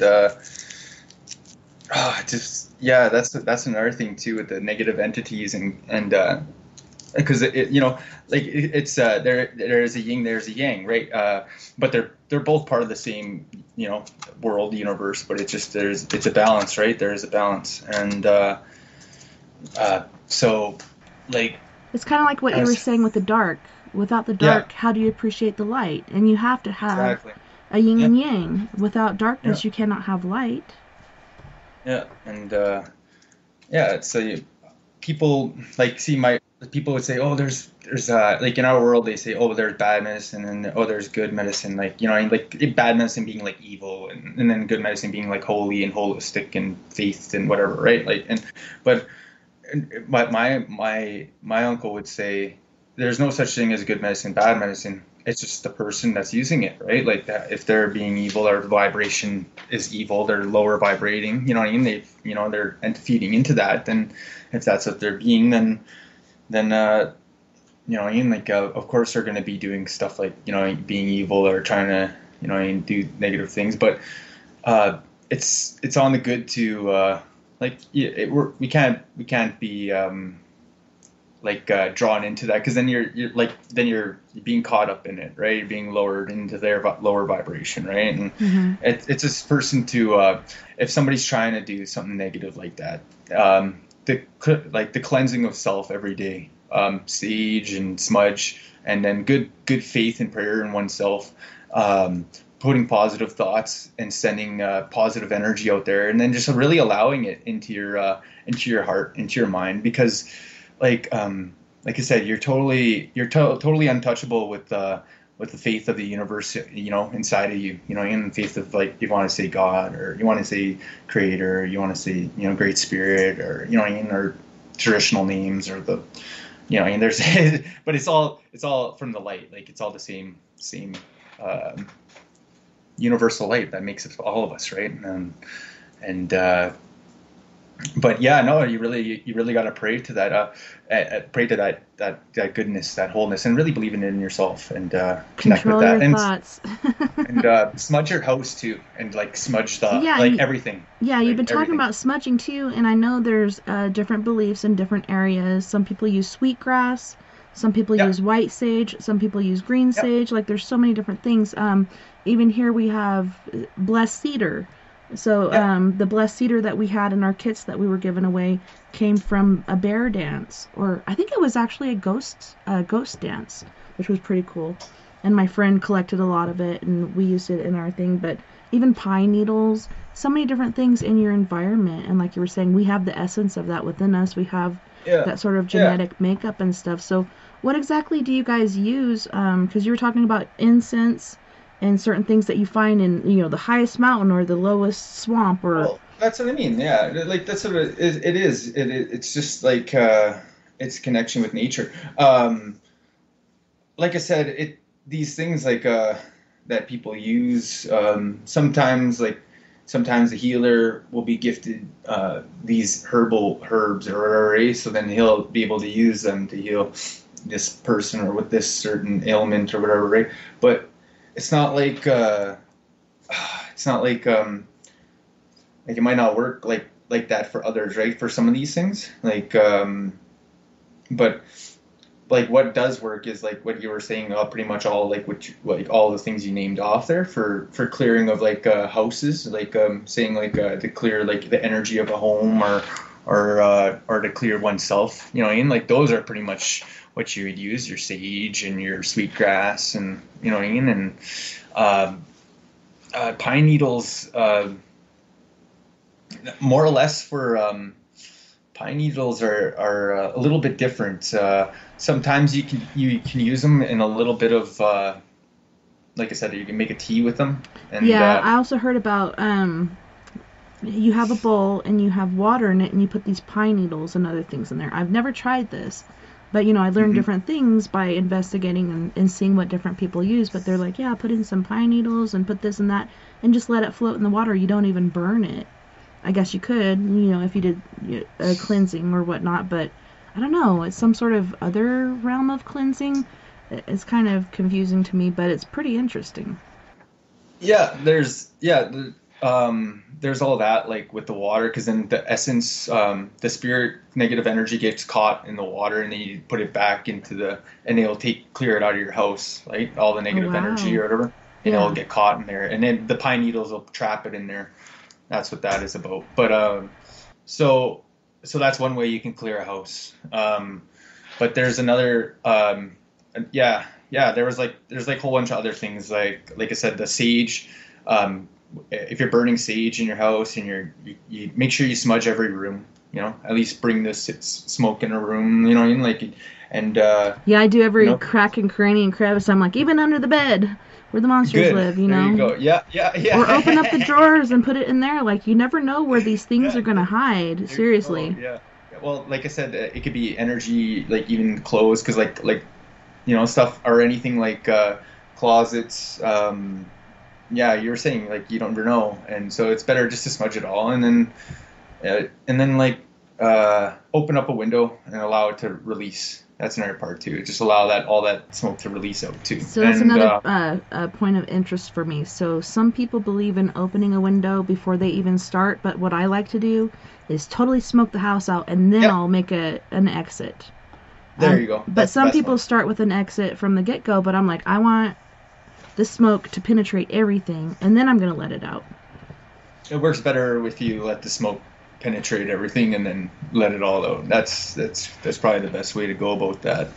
Um, That's yeah, how I but felt too. So thank you yeah, for reconfirming that. yeah, yeah, yeah. My uncle was a pretty intense healer, intense medicine man, and he not only healed people, but he also did exorcisms on houses before. Like I've sat and watched him enter a place and go in there with smudge and do his cleansing, and we'd all be waiting outside, and we just hear loud banging and stuff like that. And even he came back out with the smudge, and we just hear the banging in the house going on. And it was just, he's like, we're like, what is going on in there? He's like, nobody move. Like a man buffalo person's running around in there, and I'm gonna have to go back in there and capture him. And then we all watched him go back in, and yeah, it was like he prayed and it went quiet, and then he came back out, and he had it was like a thing, like a blanket, and he had him captured in there, and he was like a real heavy blanket, but and he put him in the back of a truck, and he took him away. But that was pretty much what happened. Was it was like a really intense thing that I bear I could witness just to. imagine, like, he carries out this blanket, all you see is this blanket, but he puts it in the back of the truck and it's like boom. Yeah, well, that's what I mean. It was a real heavy blanket, like it moved, and he shut it in there, and he was a very very interesting guy. He one time we have every now and then we'll have like a centennial or a big memory of the signing of the Treaty 8 every like 50 years. So the next one will be like a century millennial, like kind of And that's the one with the get together. crown, or okay. Yeah. So coming up here, like maybe like next 15 How is years or whatever. everybody feeling about that, especially after all these bodies Uh, have been found and we've known about those bodies for years, and we've been nobody would trying to like. listen? Yeah, nobody listened. Yeah, exactly. So we've been like, it's like no, it's not shocking to us. Like my mother attended a lot of those. My mother and my uncles, they all attended those residential schools, and yeah, they went through some horrible things. Like I have a lot of horror stories from that, what they did, but I'll share that later in time, um, and how that kind of rippled down on us. But Yeah, I'm surprised you guys are still celebrating or doing that treaty, especially after this year with the well, technology and ground penetrating radar and all the bodies that have been found. Because the yeah, kids were like, we never saw them burying anybody, but I think they waited till bedtime when everybody was asleep and they went out in the dark and did it. Because bad that's things happen in the quite. dark. Well, no, actually, my mom said they'd get them all dressed in black and they'd go stand at their graves and watch them get buried. She said she can show them where the bodies are if she wants them to show. You know what I mean? Like she's like she can show them where they were burying those kids, Oh, wow. and It could have and just like depended on the parish or the place that they were at the they, time. it didn't even, they just go back and they'd say the kid got sick and died, and like that was just what happened back then. Like the people didn't even, like the kids, they just said they died, and the parents couldn't do nothing about it. And if they tried to keep them at home, then they got jailed or got shot by the Mounties, and it was a very very difficult time for the culture and people. It was said. Prior to residential schools, there was over 48,000 different medicine wheels, and now there's only about 18 traditional Oh, medicine wheels, wow. or less maybe now, maybe even less now. Last I heard, there was only 18. But anyway, That's amazing to me, like how plentiful they were before, and now there's just a few. yeah, yeah. No, there's a lot of really interesting ones out there. There's eight directions, a whole bunch of really cool ones. Because yeah, it's out there, man. But yeah, yeah, no, so yeah, that Centennial, like I said, the last one he had gathered, it was very interesting. He had one parade in the woods, and then he brought back an eagle spirit, and he had it with him in a box, and it was just in a box, like it's just like you'd keep like a bunch of papers, like it just had holes on the top, and it sat in there. and the eagle's literally sat in there, and then I went opened it, and then the eagle, like I was a little kid, right, and the eagle looked at me, and then he just come shut He's that like, box. what are you doing? And no, well, my uncle comes shut the box on me and looked at me. He's like, no, we're not. He's like, we're not going to look at that right now. He's here to help us. He literally came and landed like. So it was an he came, actual eagle. It wasn't just the yeah, spirit of an eagle, but an actual eagle. yes, it was a real eagle, a bald eagle, but it was staying there in the box voluntarily because it was Wow. there for the ceremony. Like it literally, eagle spirit came from the sky, landed, and him to do that ceremony. And he released it. There's a picture of him in the newspaper. I wish I can go back and get it. I'll have to go look at the library archives or something. But Definitely, that'd be awesome. he released it at the ceremony of that centennial, which is pretty intense. That is But very amazing that this spirit or individual, aka bald eagle, cooperated with this. You know, like you said, you opened the box and it just looked at you. It didn't try to get away no, because it knew what it was there for. and it didn't have any weights on the top of it. It just like a regular like cardboard like box that just had holes on the top. Wow. You know what I mean? Not even Yeah. a wooden box. Holy shnikes. No. That's pretty awesome. And it was waiting. It didn't even have like a blindfold on. Just it just sat in there. He looked at you. So Yeah. did you have some sort of cross communication when you made eye contact, or? It just stared at me, and I was looking at it, and then he comes shut the box, and he's like, no, we're not going to do that right. We're not looking at that. We're not going to release that right now. I'm like, this is Not for the today, ceremonies. boy. Eagle spirit here. It's here for that ceremony kind of deal, That waiting is to so be released. awesome. Mm-hmm. Very interesting guy. He's very connected. And he passed. He's on the other side now. Yes, yeah, he passed And recently. I think you Years said ago. earlier he comes to see you in your dreams sometimes. Yeah, no, he's around. Actually, it's kind of funny. With all the recent passings, like not only him, but like other people in my family, like other uncles, like even cousins and stuff like that, family members, like distant family members. Like I noticed, like he'll come around. Like I'll notice him. Like so, he's out there. He believes like him. He doesn't like. He's already like doing his own thing. Like he already feels good out there. To him he was brought to do work out there, like so like anybody who crosses, like say like all the like older generation, like his generation, he's helping them cross over because they never really practiced it or whatever. So he's out there helping them out and doing these healings and all these like real cool little things, right? Like I've seen him in a couple cool forms, like the first time I seen him, he was like clear, but he had his medicine headdress on, and it was like stars. Like I could see like the universe, like stars, like All kind of braided in it. yeah, in the feathers, and that's what made the feathers look real unique. And then It's funny when you said that, I could just see it. That's beautiful.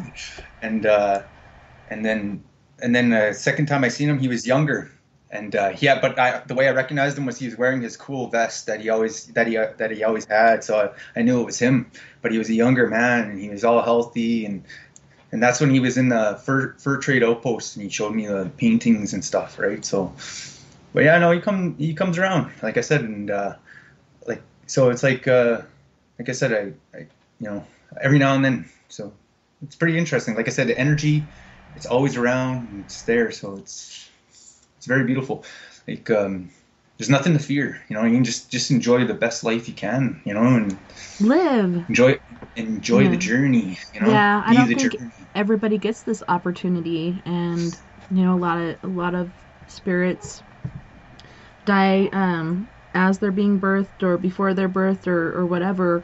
They could recirculate, or they just stay there, kind of like guardians or whatnot for their family. But it's pretty intriguing how the whole life cycle happens, and how people are there. Like my mom and my mentor, they were so spiritually inclined, they were so in touch with all this stuff on the other side. Immediately they were able to come back in full form and communicate. Whether or not they said something, you still picked up on the spiritual energy and what they were trying to communicate to you. My mom sat and had a full conversation with my sister. my mentor cat, she showed up at my house several times the day she died, and she had cancer, so her hair was really short and everything, but when she came back, her hair was long again, and she had this beautiful braid on the side of her head. And after she passed, we dressed her, like cleaned her and dressed her in these clothes that she picked out to go to heaven in. But when she appeared here, she was in this beautiful white flowing gown, and she just had this aura. It reminded me of one of those Catholic candles where you see these auras around them. And she had this brilliant white light, and then she had this silver, kind of like the tones you were talking about with the clouds, like very bright, brilliant things. And then she had these little spikes of this electric blue, a little lighter, but electric blue spikes coming out. And she just had this smile on her face. And like you said, she was full, she was whole, she was healthy, she was not encumbered by her physical human body or meat suit or whatever you want to call it. I call it the human canoe. But yeah, she was just happy, and she wasn't there for me. She was there for my daughter, because my daughter came in earlier that night, and she's like, Mom, I keep seeing Kat, and I'm not afraid of her, but it's really freaking me out. Can I sleep with you? And I was like, yes, of course. And it was amazing when I did see her, like I was sleeping, and then you just feel that energy come into the room. So even before I opened my eyes, I could see this light coming through, just like if somebody turned the light on and your eyes are closed, you see the light coming through. And so I sat up and I opened my eyes, and that's when I saw her. And she was just checking on Nova to make sure she was okay, because Nova was there when she passed too. So she just wanted to make sure she was okay. But I knew she wasn't there to see me, so I just laid down and closed my eyes again and went back to sleep. But that was the most beautiful thing I had ever seen in my whole life. It was amazing. And I got one question for you on that. So when you seen her smile, that's how you knew, like, because it wasn't like a dream. You knew it was like a real, because the way it was so like realistic, right? Like that's how you know, like just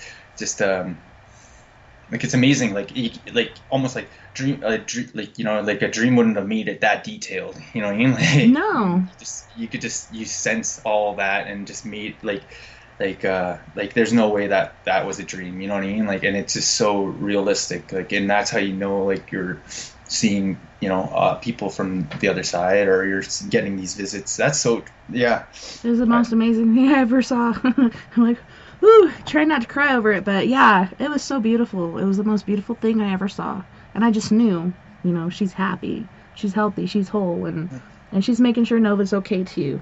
She ain't here to see me. Thanks, Kat. I could just see the light, the blue electric energy that you're talking about. You know what I mean? Like, it's wonderful. It's amazing. Like, makes my heart flutter still today. But oh my gosh, it was so beautiful. And I don't know. People have these beliefs: when you die, and that's it. But like you said before. Energy never dies. Energy cannot be created. It's just always there. Yes. Well, she was full of it, full of energy. She was amazing. Yeah, no, and these people are there, and they're always watching over us, and they're always there for us to guide us, and in the best sense, and it's really for us to reach out into ourselves and really bring that forward, like our connection, with the universe and our loved ones and stuff, and and people will find their way, it will be guided to them, because everybody's journey is their own, and it's just I believe in everybody to find that in themselves, and that's a beautiful thing. Yeah, and I love the paranormal, and I love ghosts, and I love ghost stories, because it just gives me hope for what's next. Like, this is just the beginning. This is just some sort of cool little experiment going on, and we're living in these human bodies as spiritual beings, and man, on the other side, I'm really intrigued. What's over there? Where can you go? Yeah. And I have another story too, but I'm going to pause there because we do have to go to our next music break. So on this break, we have Antidote for Savages, Not a Phase. We have Cockroach, We Play House, and then Fireline Kiss with Angel. This break is exactly 16 minutes long, You guys don't go anywhere. We'll be right back after this music break.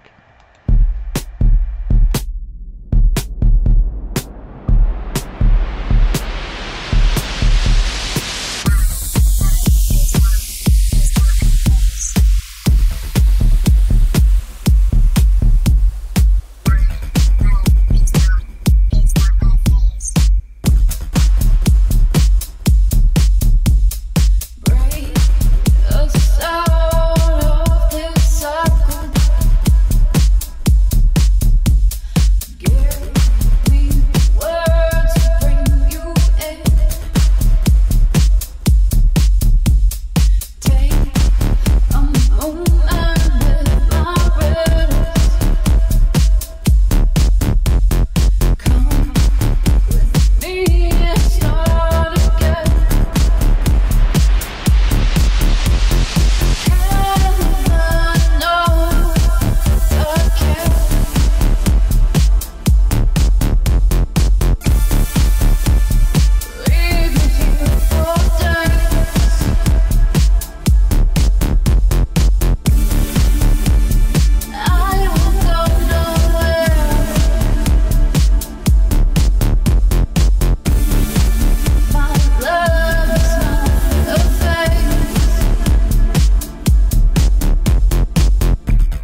We play house.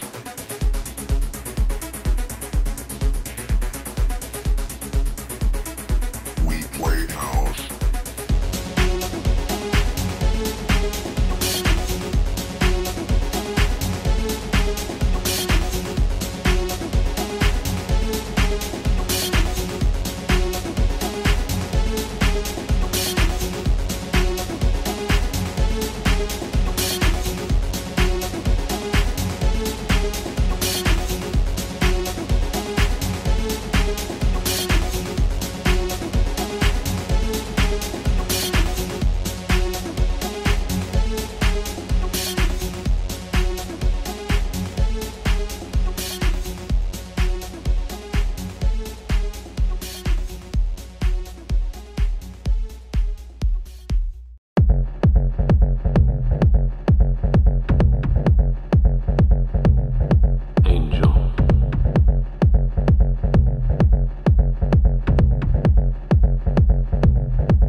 Welcome back, and thank you so much for joining us this evening on We Are Paradox Media's Late Night in the Rockies.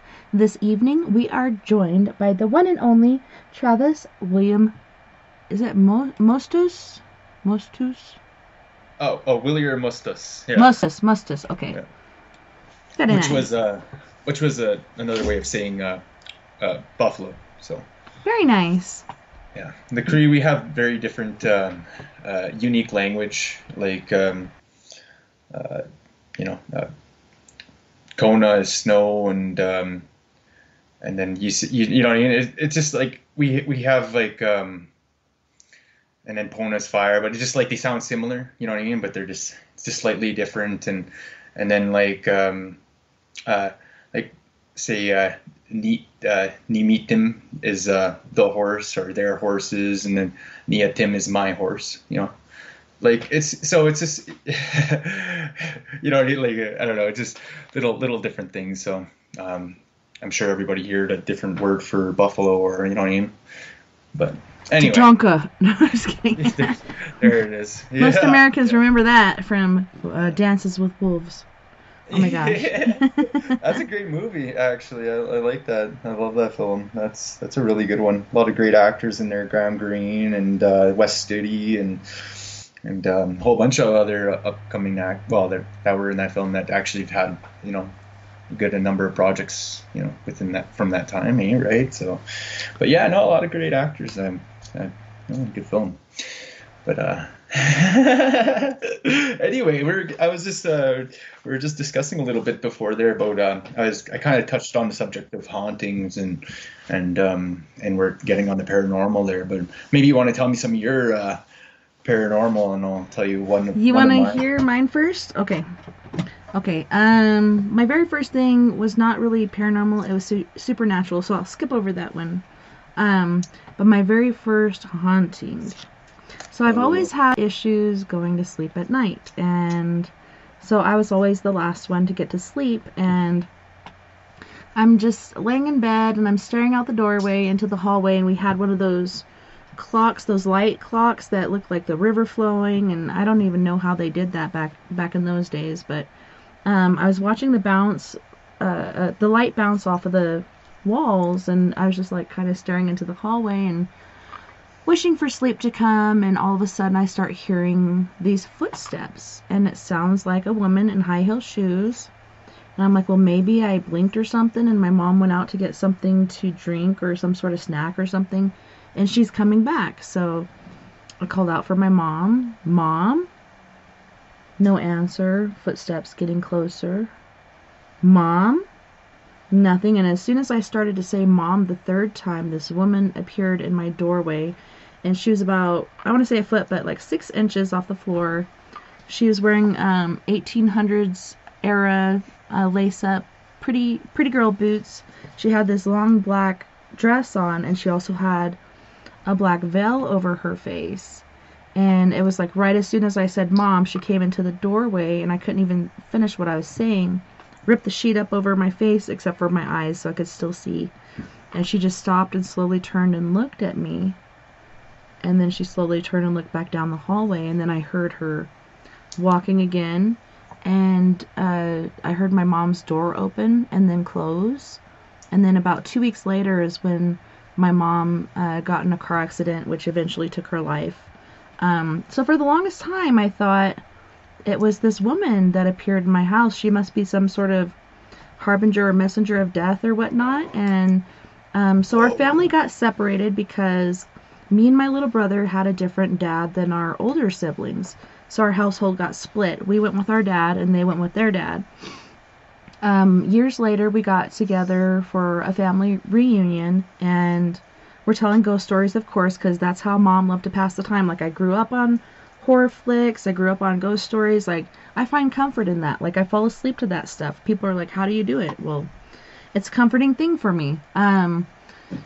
But yeah, so I told that story, and my sister's like, no way. And she said she saw the same woman, and she was in her room, and she was listening to her Michael Jackson record. And we were living in Arkansas at the time, so it was very hot and humid there. And so we have the windows open because we didn't have AC back then. And this woman appeared in her room wearing the same stuff that I just told you about, and Kathy's like a young teenager. I think she just barely reached 12, almost 13, so preteen. And she's like, "Who are you? What are you doing in my room?" And the lady said, "Close the window." And of course, Kathy, she's got a mouth on her, so she keeps talking back to her like, "Who are you? What are you doing in my room? Like, I don't even know who you are." And she said, "Close the window." And then the third time, she wasn't really angry, but she was stern. And she said, "Close the window." So Kathy closed and locked the window and turned around, and the lady was gone. But that last time she said that, there was actually footprints burnt into our wood floor from her old shoes. And so there was no way that you could deny that this happened, because look, there's the proof right there. Mm-hmm. And so she told my mom, in my mom's Cherokee and German. She told my mom. Nice. And my mom's like, "Well, let's just listen to what she said. Make sure you close your window and lock it, and then we'll go out and check it out tomorrow, see if we find any evidence." And we lived off the bend of this highway in Siloam Springs, Arkansas. And I guess nice. Some road traveler had come down and tried to get into the house. I'm just trying to imagine what would have happened had he got into the house. Would he have killed us all, or what was going to happen? So she was not the harbinger of death, and she did not come for my mom. She was probably a descendant of our family, like somebody before us, and she was looking out for us. So she was our protector, and she really wasn't the one that came and took my mom. So I learned that years later. So it's cool how you kind of learn realities through all this paranormal stuff. Yeah. What about you? Oh, I was just saying, like, there's been tons of things, like, I was just going to say, the one story my uncle told me about the residential school in Jussar when they burnt it down, because there was a big, like, everybody protested against it eventually, right? Like, this is like back in the day when, like, it was like people are realizing the truths and horrors then, right? And like, we're going to shut this school down for ourselves. Like, a lot of the Native parents started rising up. This is like in the 70s, 80s, right? And they threw they just had torches and they just threw it in the schools, right? Like, nobody was in there, right? Like, everybody's obviously out, and then they had this big bonfire, like, of desks and stuff like that in the front of the school, and there was a whole crowd out there, and then the girl got picked up by her hair and got ringed around, and nobody could do anything, and then the town just watched it go down, and but just that intense energy, and then just, created that, you know what I mean, and all that negative energy or whatever, right? But yeah, my uncle said it freaked them all out, right? Because they're all. But at the time, he didn't practice it. Like, at that time, it was when he was like a lot younger. He said, when that happened, and but yeah, he wasn't always into the whole spiritual world. Like, he actually. He sought it out through, like, ceremony, and went actually learned from elders, and really did the time to attain all that kind of knowledge, right? Like, like I said, he was a very interesting guy. Like, he was a very unique dude. Like, growing up, like, he was the type of kid to get up early in the morning at 4 a.m, go stare at the flowers that blossom in the sun. Like, yeah, you know what I mean? I'm a late bloomer. He was that kind of guy. He knew how to navigate the forest at night, and he knew how to, tell me how to get out and stuff like that, and where would you put your, set up your bed or your sleeping bag, so you don't get wet, and all these, like, he just knew how to live like that. He was a very interesting guy out in the wilderness and wild, and and that's how he lived all his life. But yeah, very interesting guy. Yeah, that's awesome. But hauntings. Yeah, no, like, negative people trying to put, like, kind of like jealousy or negative thoughts towards someone's life or something like that. Yeah, no, a lot of that. Just, paying. What a person got to do is just, like I said,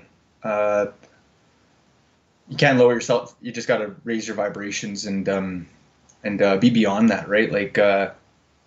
Well, it's like I was talking about, like, family curse. All of us, especially the females in our family, have almost died in car accidents. My mom did, me and my sister almost, but I think our mom is protecting us from it. But I think there Wow. is some sort of family curse. It could have been something my mom did, because not only did she see the devil, and talk to him, have a lengthy conversation. After my mom passed, I was 5, almost 6. My Yeah. dad took it really hard, and as a single dad, he couldn't really handle it, and he knew, so he's like, I'm going to send you for a visit to your grandparents, but he never sent for us again. And so I was staying in my mom's room, and I actually saw him too. But instead of him being right next to my bed and talking to me, I saw him in my doorway. And when they talk about him as the most beautiful angel, he was. He was the most beautiful man I ever saw. And I knew right away who Wow. it was. And I didn't even say it out loud. Like when I used to have night terrors, Yeah. my dad said, just say, God stands before me, Satan fall behind. And I looked up and I saw Beautiful. this man in my doorway. And at first I thought it was my grandpa because he was like kind of the same height. But then he took a puff of his cigar, and then I saw his face and what he was wearing. And Hmm. he was just gorgeous. He had his hair slicked back, dark black hair, and he was wearing this tuxedo. But I knew who it was. I didn't speak not one word to him, and I didn't even say it out loud. I just said it in my head. God stands before me, Satan fall behind, and just like that, I was knocked out, and I didn't have to deal with his stupid ass. But yeah, he's been after the females in our family especially, so you know how a lot of parents will keep certain things from their kids because they don't want to scare them? Well, I want my kids to know the truth because I was quite Hmm. young when he came for me, so I want them to know how to protect themselves. So I have not even heard of him coming around with my kids. We have had the Hat Man and other things show up, but luckily this guy hasn't come around. Hopefully he's lost interest because he knows I'm onto him.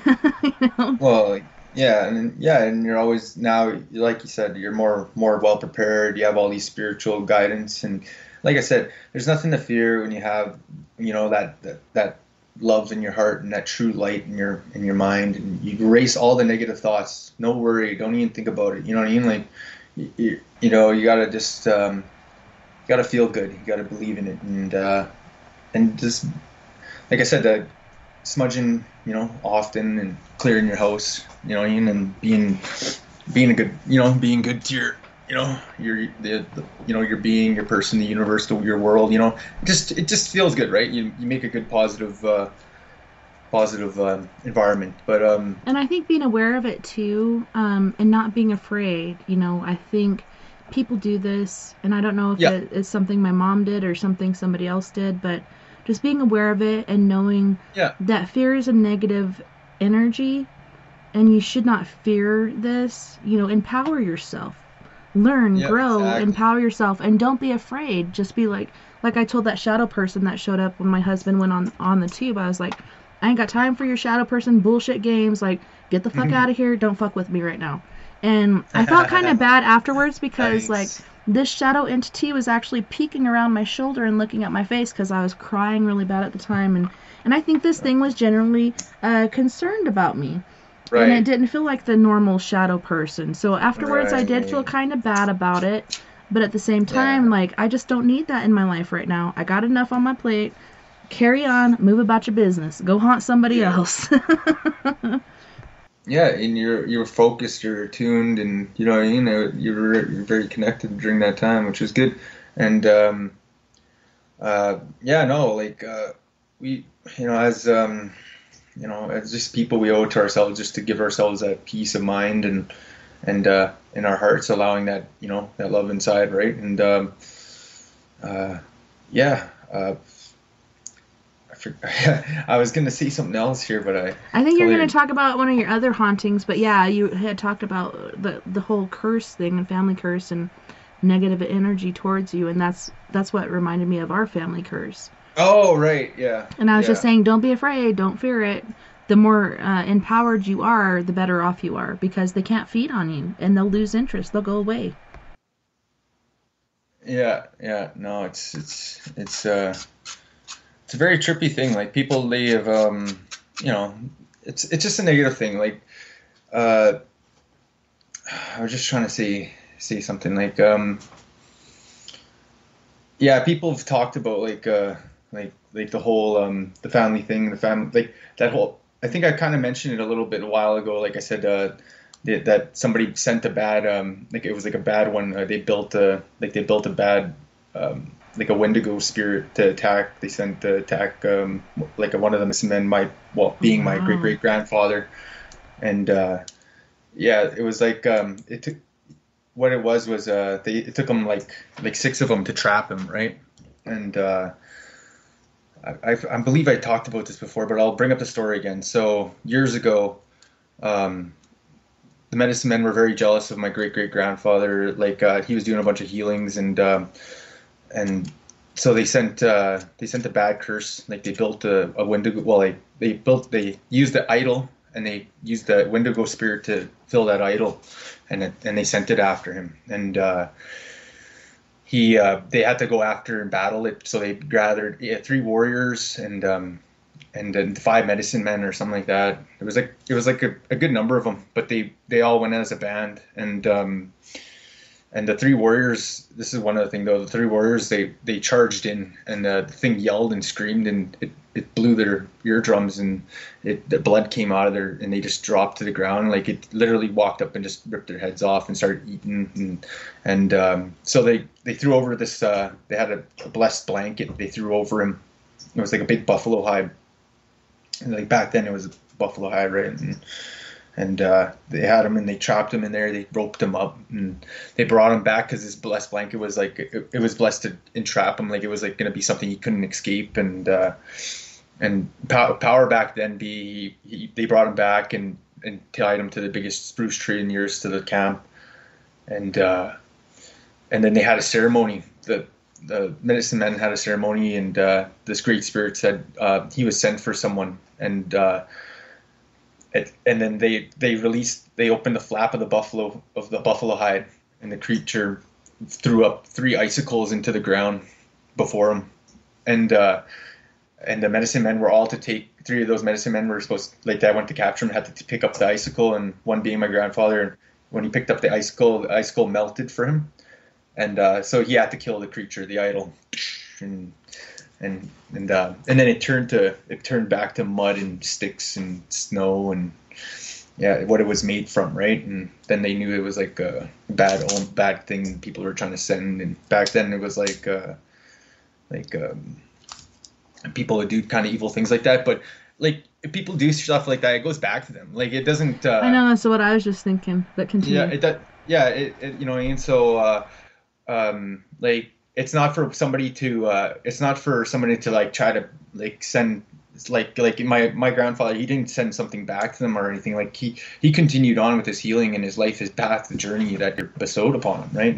And you know, like in the universe, things have a funny way of working out like that, right? And usually those people, negative people, like they do bad things, so bad things tend to like kind of like fluctuate around that. Like I said, like when people do good or even say good things about themselves, right? Like I said, that energy, that goodness starts building momentum and stuff, right? Like you start actually like putting forward that positive energy and that, you know, and that vibration. So it is you know, like I said, it is a really it's a matter of having faith and like always, like I said, cleansing and Raising up above the yeah. negativity. Like he didn't fall for that. He didn't, you know, try to fight No, the way no. they are. He continued on his path that, like you said, he Yeah. was blessed with.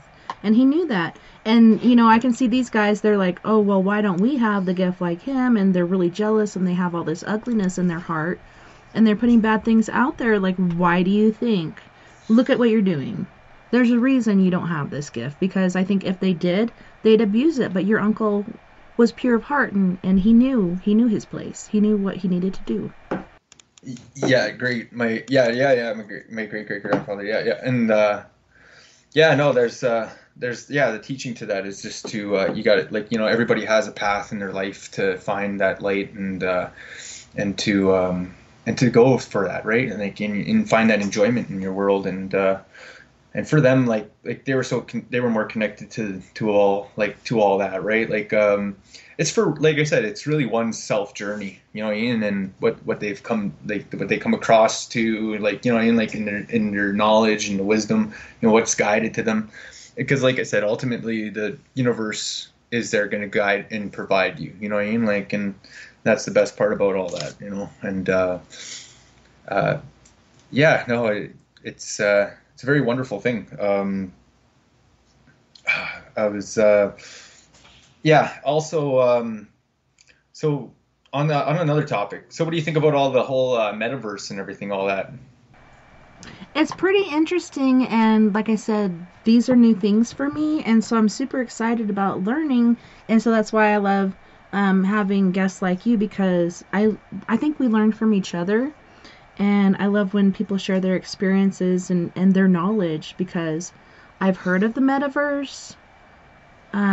Okay, so I know they're gonna try to rename Facebook like Meta something. So that's weird. Like all these things are kind Yeah. of falling into place. Why are you gonna name it that?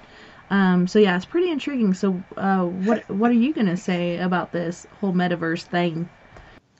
Oh, I was just like, well, it's a very interesting concept, but I just I play VR sometimes, and it just sometimes the like just like the whole like the cusp of reality is still there. Like I want to reach out or I want to run or you know what I mean. Like I don't know how that's gonna really play out for everybody. Like I don't know if there's really gonna be that much of a gravitation to it unless like people like are like fully immersed in there, right? Like until it's that, right? I don't think it's really gonna go too far, but I see like where that kind of like that whole idea can work. Like what if there was like an online, a big online school or something like that, you know what I mean? And people could actually go to school or actually like learn things like through there, or you know what I mean? They can actually people can do, like a meeting there, or And presentations this would there be kind instead of of like Sims or something, like you're in a like yeah, yeah, alternate you just reality learning. you're like you could actually pay for a room to go hang out with like like Brian Greene, or you know what I mean, or Dr. Stephen Greer, you know what I mean, or Yeah, let's you know go. what I mean. You could Yeah, pay to, you know what I mean, like that. I could see like how that could work. You know what I mean, where yeah, you could for actually go sure. and hang out with these people, and then you can talk with these individuals. Maybe that, that's kind of a cool idea. But other than that, like as in game wise, I don't like like because like I play VR, and then even like I said, there's still that disconnect. But like in that How do you sense, like play VR? Like, is there a certain game that you play, or?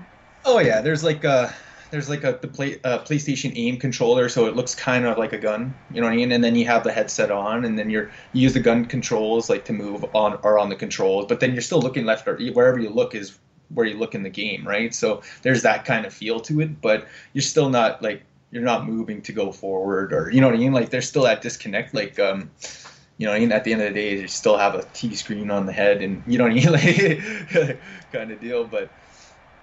It's still fun. Like it's like an arcade, right? Like the old school arcades, or like a House of the Dead kind of style and whatever. It used to be a box, so the whole old game stations where it is a box and the screen's in there and you kind of lean in. So Yeah, that's kind of like that, but now you wear it on your face, and yeah. like And wherever everywhere you you look, look is your new you're in the reality. world. Yeah. Yeah. So there's that, but like I said, the disconnect of just not being in there, immersed or moving. But my yeah, I've heard of like a trippy theater in my area that's actually like that has like surround sound, and with so like when it's windy in the film, they actually blow like huge fans at you, and like when it's snowing in the film, like it will actually like, snow in the theater too, and like these different little things like that. I was laughing. I was like, yo, that's interesting. My buddy was saying he paid like $40 for a ticket to go watch I think it was like the new Spider-Man, and like so like when it was like windy whenever he like zipped across on the webs, the theater was like moving them and like rumbling the chairs and all that. So I don't know, Yeah, it's I like a remember that, like at Disneyland, where they had yeah. that thing with Michael Jackson, and there's that little kind of Furby looking thing, and you go on this whole trippy ride, and it's like 3D, but you're in this theater, and it's got this floor that moves around and up and down and whatever. So that's different too. I don't know. Technology has just been advancing so quickly, and people Yeah. deny that it's alien intervention, but how do you explain how we came? Um, Basically, I want to say the Ice Age, but really not. Industrial Revolution, when we're using cotton gins and all these other things and different factory settings, and all of a sudden we have cars, telephones, cell phones, computers, the internet. Like, look at how quickly we've grown within the last 100 years. there's got to be something else out there that is helping advance us. And yes, we've had Tesla and Einstein and other people, and even Tesla said that he was communicating with a higher power, with aliens, and getting all this technology and information. And then when he passed away, he had crates and crates and crates of information. Well, there was only 3 left, and they took all the rest of it. And I'm pretty sure they were the government or whoever else. Could be the Illuminati. I don't freaking know. But we are still using it today, like all of these different things that he gained the knowledge of. And perhaps it's from UFO crashes as well. It's hard to really say. Or maybe, there was the whole agreement between us and the aliens, aka us being our president. Wasn't it Eisenhower? I'm not sure. But anywho's, made an agreement with the aliens that they could take so many of us and they would trade us information as well. So there's so many different parameters and reverse engineering and other things like that have been happening to propel us to where we are now. Like, it's just mind-blowing to me to think 100 years ago we were, riding horses and doing certain things. We didn't even have real light in our houses, and now here we are. All these different lights and technology and everything, like, it's really kind of mind-blowing if you sit and think about it. Oh yeah, no, it's wonderful to think about it, and like what could exist out there on other planets. Like there's probably other elements that we don't even know to exist. Different levels of magnetism within certain rock elements. There might be flying, levitating mountains on certain planets because of the elements structure. You know what I mean? These other beings out there, they didn't have to use gases to advance. They just had the elements there to just already, propel off the ground. It was just natural to them. So they were already advanced right from the get-go. But yeah, no, they find us interesting because the way we use our stuff and the way we, and how we get around and our electricity and yeah, but there is other levels of forms and forms of, like I said, frequencies and like Tesla. You were bringing up Tesla and what he was using and alien intervention and stuff, in a sense, given the thought. Like I always wonder where the thoughts come from, and then or where thoughts begin. Like where are they invented? Like just the fabric, you know what I mean, of it just all of a sudden just clicking, you know what I mean, into somebody's mind. And somebody going, oh, what the fuck, you know what I mean, or figuring something out, or you know what I mean, like, for me, it was kind of hard to decipher between my own thoughts and the outside voices, like my dad or my mom talking to me. You'd think automatically it would come through as their voice, but it really comes through as my voice talking to me. But there's different tones to it. It's not the regular tone that I use when I speak, and it's not the regular verbiage that I use, so that's how I'm able to decipher. At first it was kind of confusing for me. I'm like, what the heck? But then I realized, oh, well, that's my dad talking to me, or that's my mom talking to me, or I could tell it was somebody else, even though it was in my own voice. It was somebody else or something else. Yeah, that's beautiful. Yeah, no, different, even like, I get what you mean. There was one dude, General Philip Corso, who was talking about the Roswell crash and how they recovered a lot of the alien tech from there. And hey, that's where I got this T-shirt. Was Roswell? Check it out. What? Yo, yeah, that's nice. I finally got to go. Yeah, for the viewers out there, she has a really, really cool tie-dye shirt with a nice green alien on it. He has like a hippie tie-dye shirt on as well, and a nice peace bandana on there. Yeah, he's giving a peace sign as well. It's great. It's wonderful. I like it. I would wear it too. I would have, if I had the chance, I would have. Yeah, that's definitely a grab there. Yeah, it was really expensive, but I was like, I need some sort of memorabilia from this besides pictures. But yeah, one of my favorite shirts. And his name is Grady O. Bud, I think, because there's a pot leaf. It says Grady O, and then there's a pot leaf, but I don't know. He's like the most hippie-ish looking alien I've ever seen. I'd like to think of them that way. But I do believe that there are good aliens out there, but I do believe that there are aliens out there that don't want us to make it. What do you think about that? Yeah, that's true. Yeah, that too. Even like like the powers that be, like even for them to even cover up the old ancient history of it, right? Like trying to like cut off people from seeing old temples and creating roads that are disclosed, where old ancient Native American temples still lie today within America.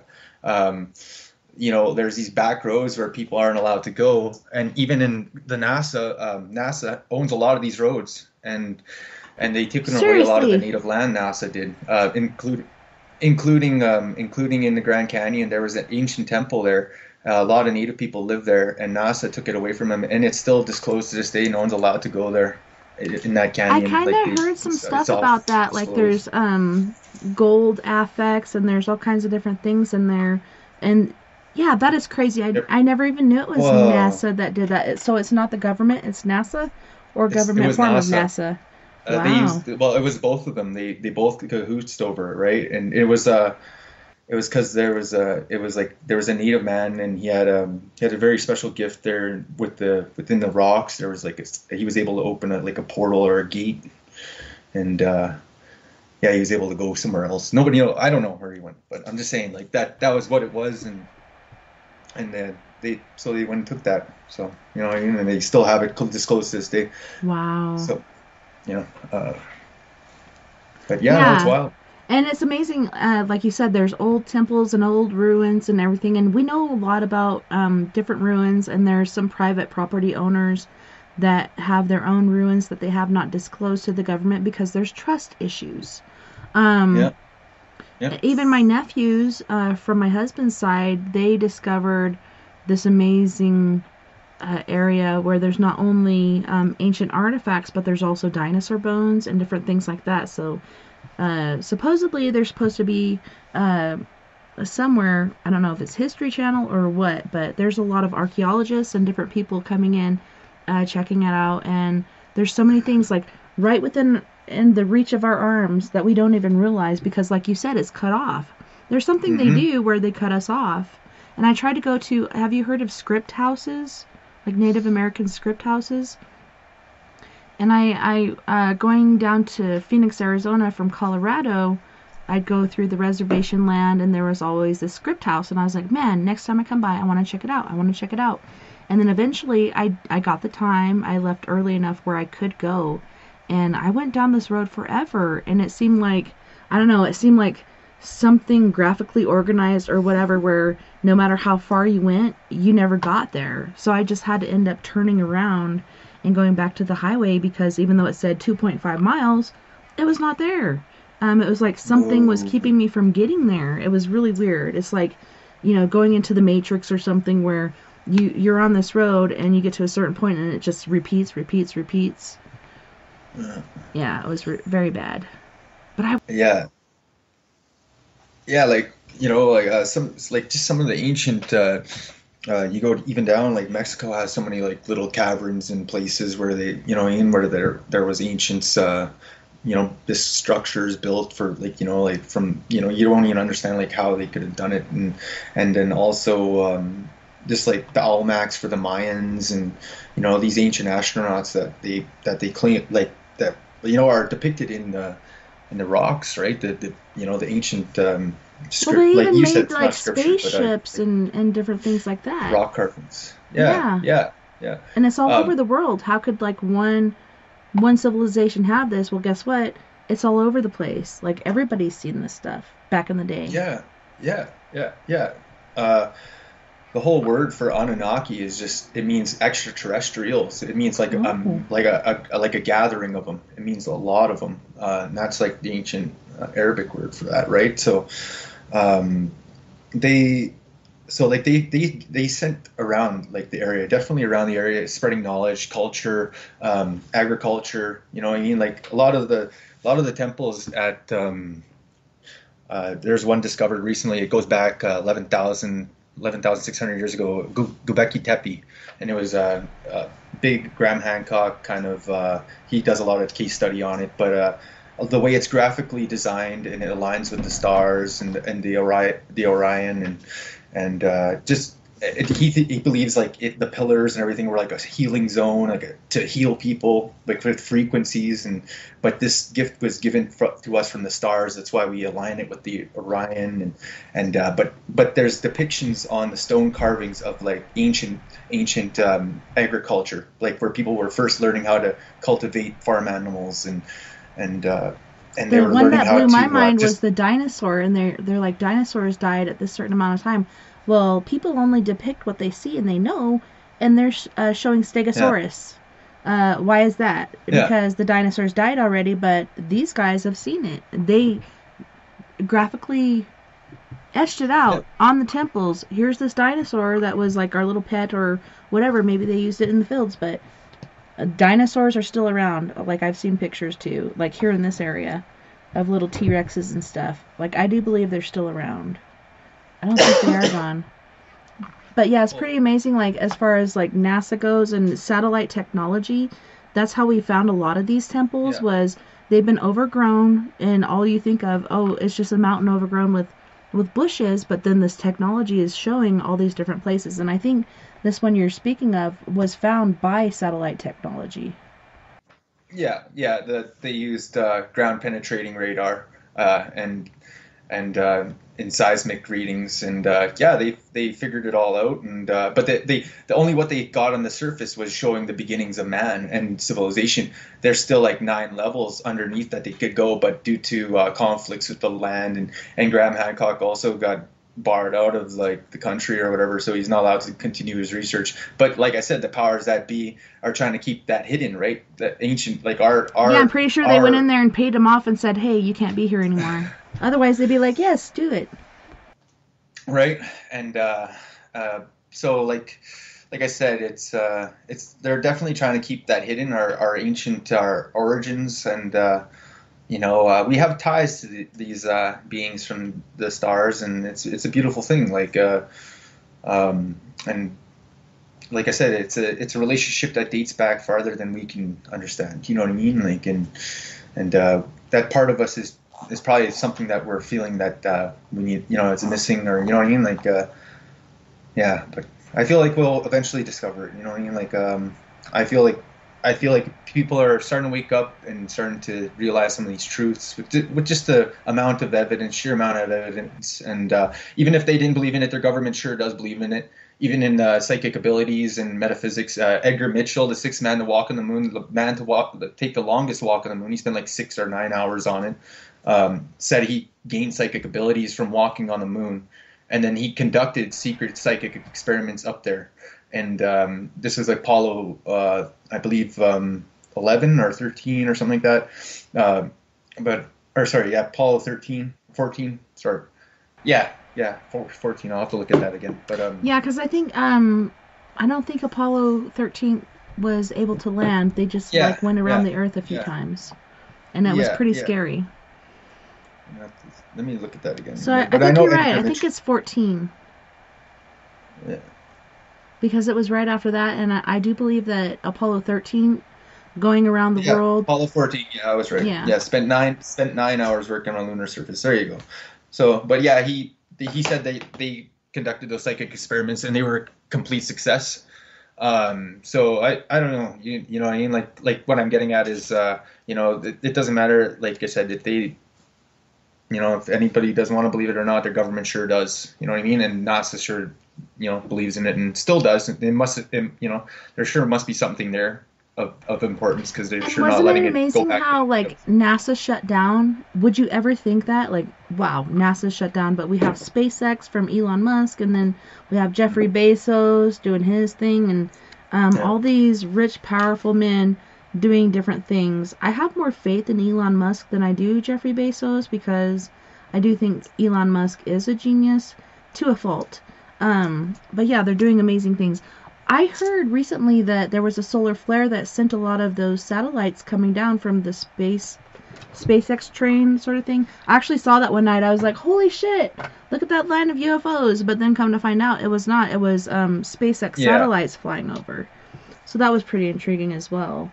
Because at first I was like, man, that's the most UFOs I've seen in the line. But then it did make sense. Like, that's just the satellites refracting the sun's light, and that's how we're able to see it. But yeah, that was pretty intriguing. So did you hear anything about that? Like how many satellites fell, etc.? Because I heard it was like a catastrophe, really. Yeah, no, that's I've seen a few articles here and there about it, and yeah, no, that's very interesting that that happened with the solar flare, and very interesting things with the sun, right? Like I've seen a couple crazy, interesting UFOs about, or UFOs, I mean videos about UFOs coming out of the sun and stuff like that. So it was like, I was like, Hey, you know, don't worry that's about interesting cussing. to You me. can cuss here.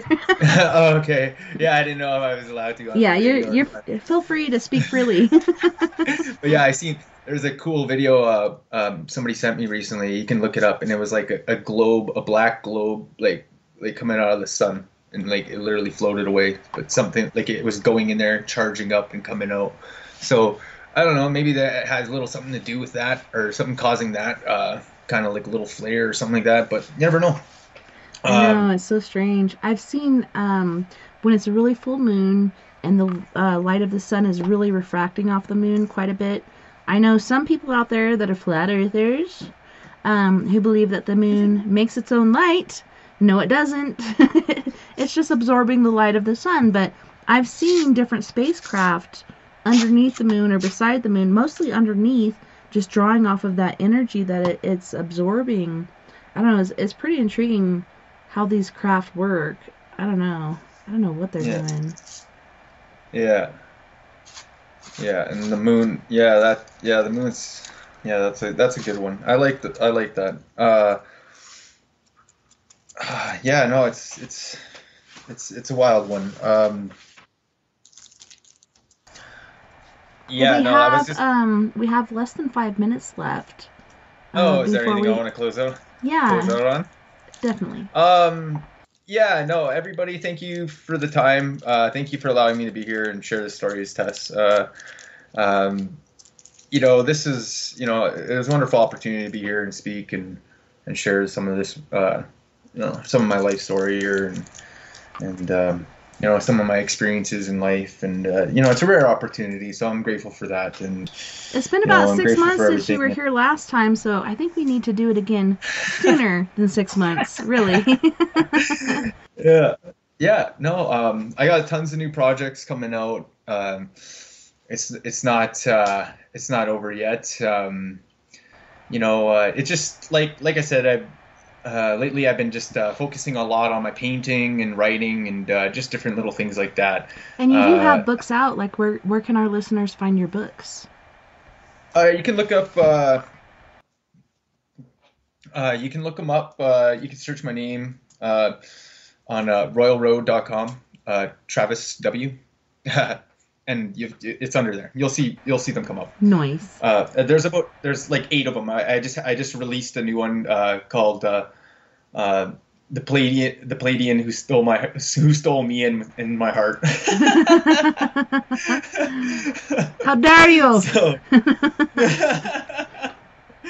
but no, I'm just, you know, for me, it's just creative writing. I feel, you know, like I said, there's like I can go into a whole another story about that. Like, in a sense, I had to kind of save myself in the writing, because for a while there was like this part of me that was, like, I don't know. I was just like I said, I had to just become positive. That's why I'm just bringing all this positivity to this. Like, I want people to find that positivity in their lives, and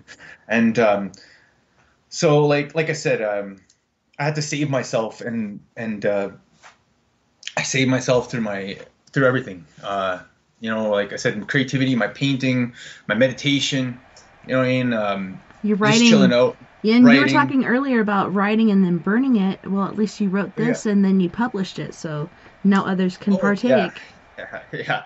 You know what? Yeah, like I said, it is what it is. It's just like I said, creative writing, and yeah, like for a while there, I was like I said, the, these books, they just like it was real trippy because like all of a sudden I'd have like every time I'd finish one, I'd put the book on the bookshelf, my bookshelf. Like I have a big stack of papers now. Like I'm at like 120,000 words right now. But Holy and, shnikes. and then but like every now and then the papers would just like flop up, and then I'd know like, oh, to continue writing. They're trying to tell me to continue writing, so I'll just continue writing, and then like I said, these like it was just this constant like I gotta continue writing. So anyway, but I had a great time here. I had a really excellent time. Stay tuned. Like I said, there's more stuff coming out in the future. Like I said, NDAs and whatever. But yeah, I had a wonderful time talking about my history, my uncle, all of them, and like I said, it's nice to share their stories because, like I said, like it reminds me of that and keeps me connected and grounds me back to that. So it's very beautiful. Thank you for that, Tess. That's like a gift to me, And yeah, thank I you as appreciate well. that so And much. I'm so grateful that you reached out and you're like, hey, how about we do another show? And I love that because sometimes I feel like I'm a stalker and I'm like, hey, you want to do another show?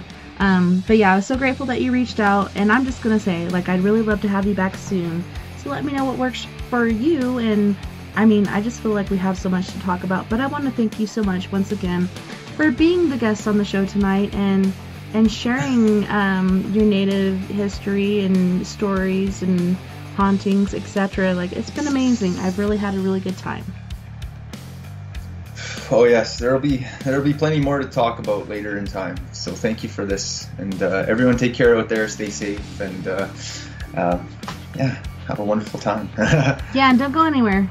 But I'm gonna do my outro real quick, okay? And thank you to all of our friends on We Are Paradox Media's Facebook, Spreaker, KPNL Radio, Twitter, Periscope, iHeartRadio, wherever the heck else beyond the omniverse that you are listening tonight. I had a wonderful time, and I can't wait to do it again. Next weekend, we have the Paradox Paranormal Forum, and then we have Miss Liz Milne from the UK. Actually, she's from Scotland, and I've been trying to get her hooked up with a Mr. Morris, because I think they'd be a cute couple. But you guys, don't forget, we are all in this together, and together we can make the world a little better. And together, my friends, we are Paradox Media, because without you, there is no us. Like, there's no reason for me to be here, really. Except for I talk to myself all the time. If you want to join us on the Skype after party, look me up. Send me a contact request at tessa.n.thomas30 or give us a little jangle at 970-335-9596. Until next time, nighty night, love and light, and you guys take care of my yous.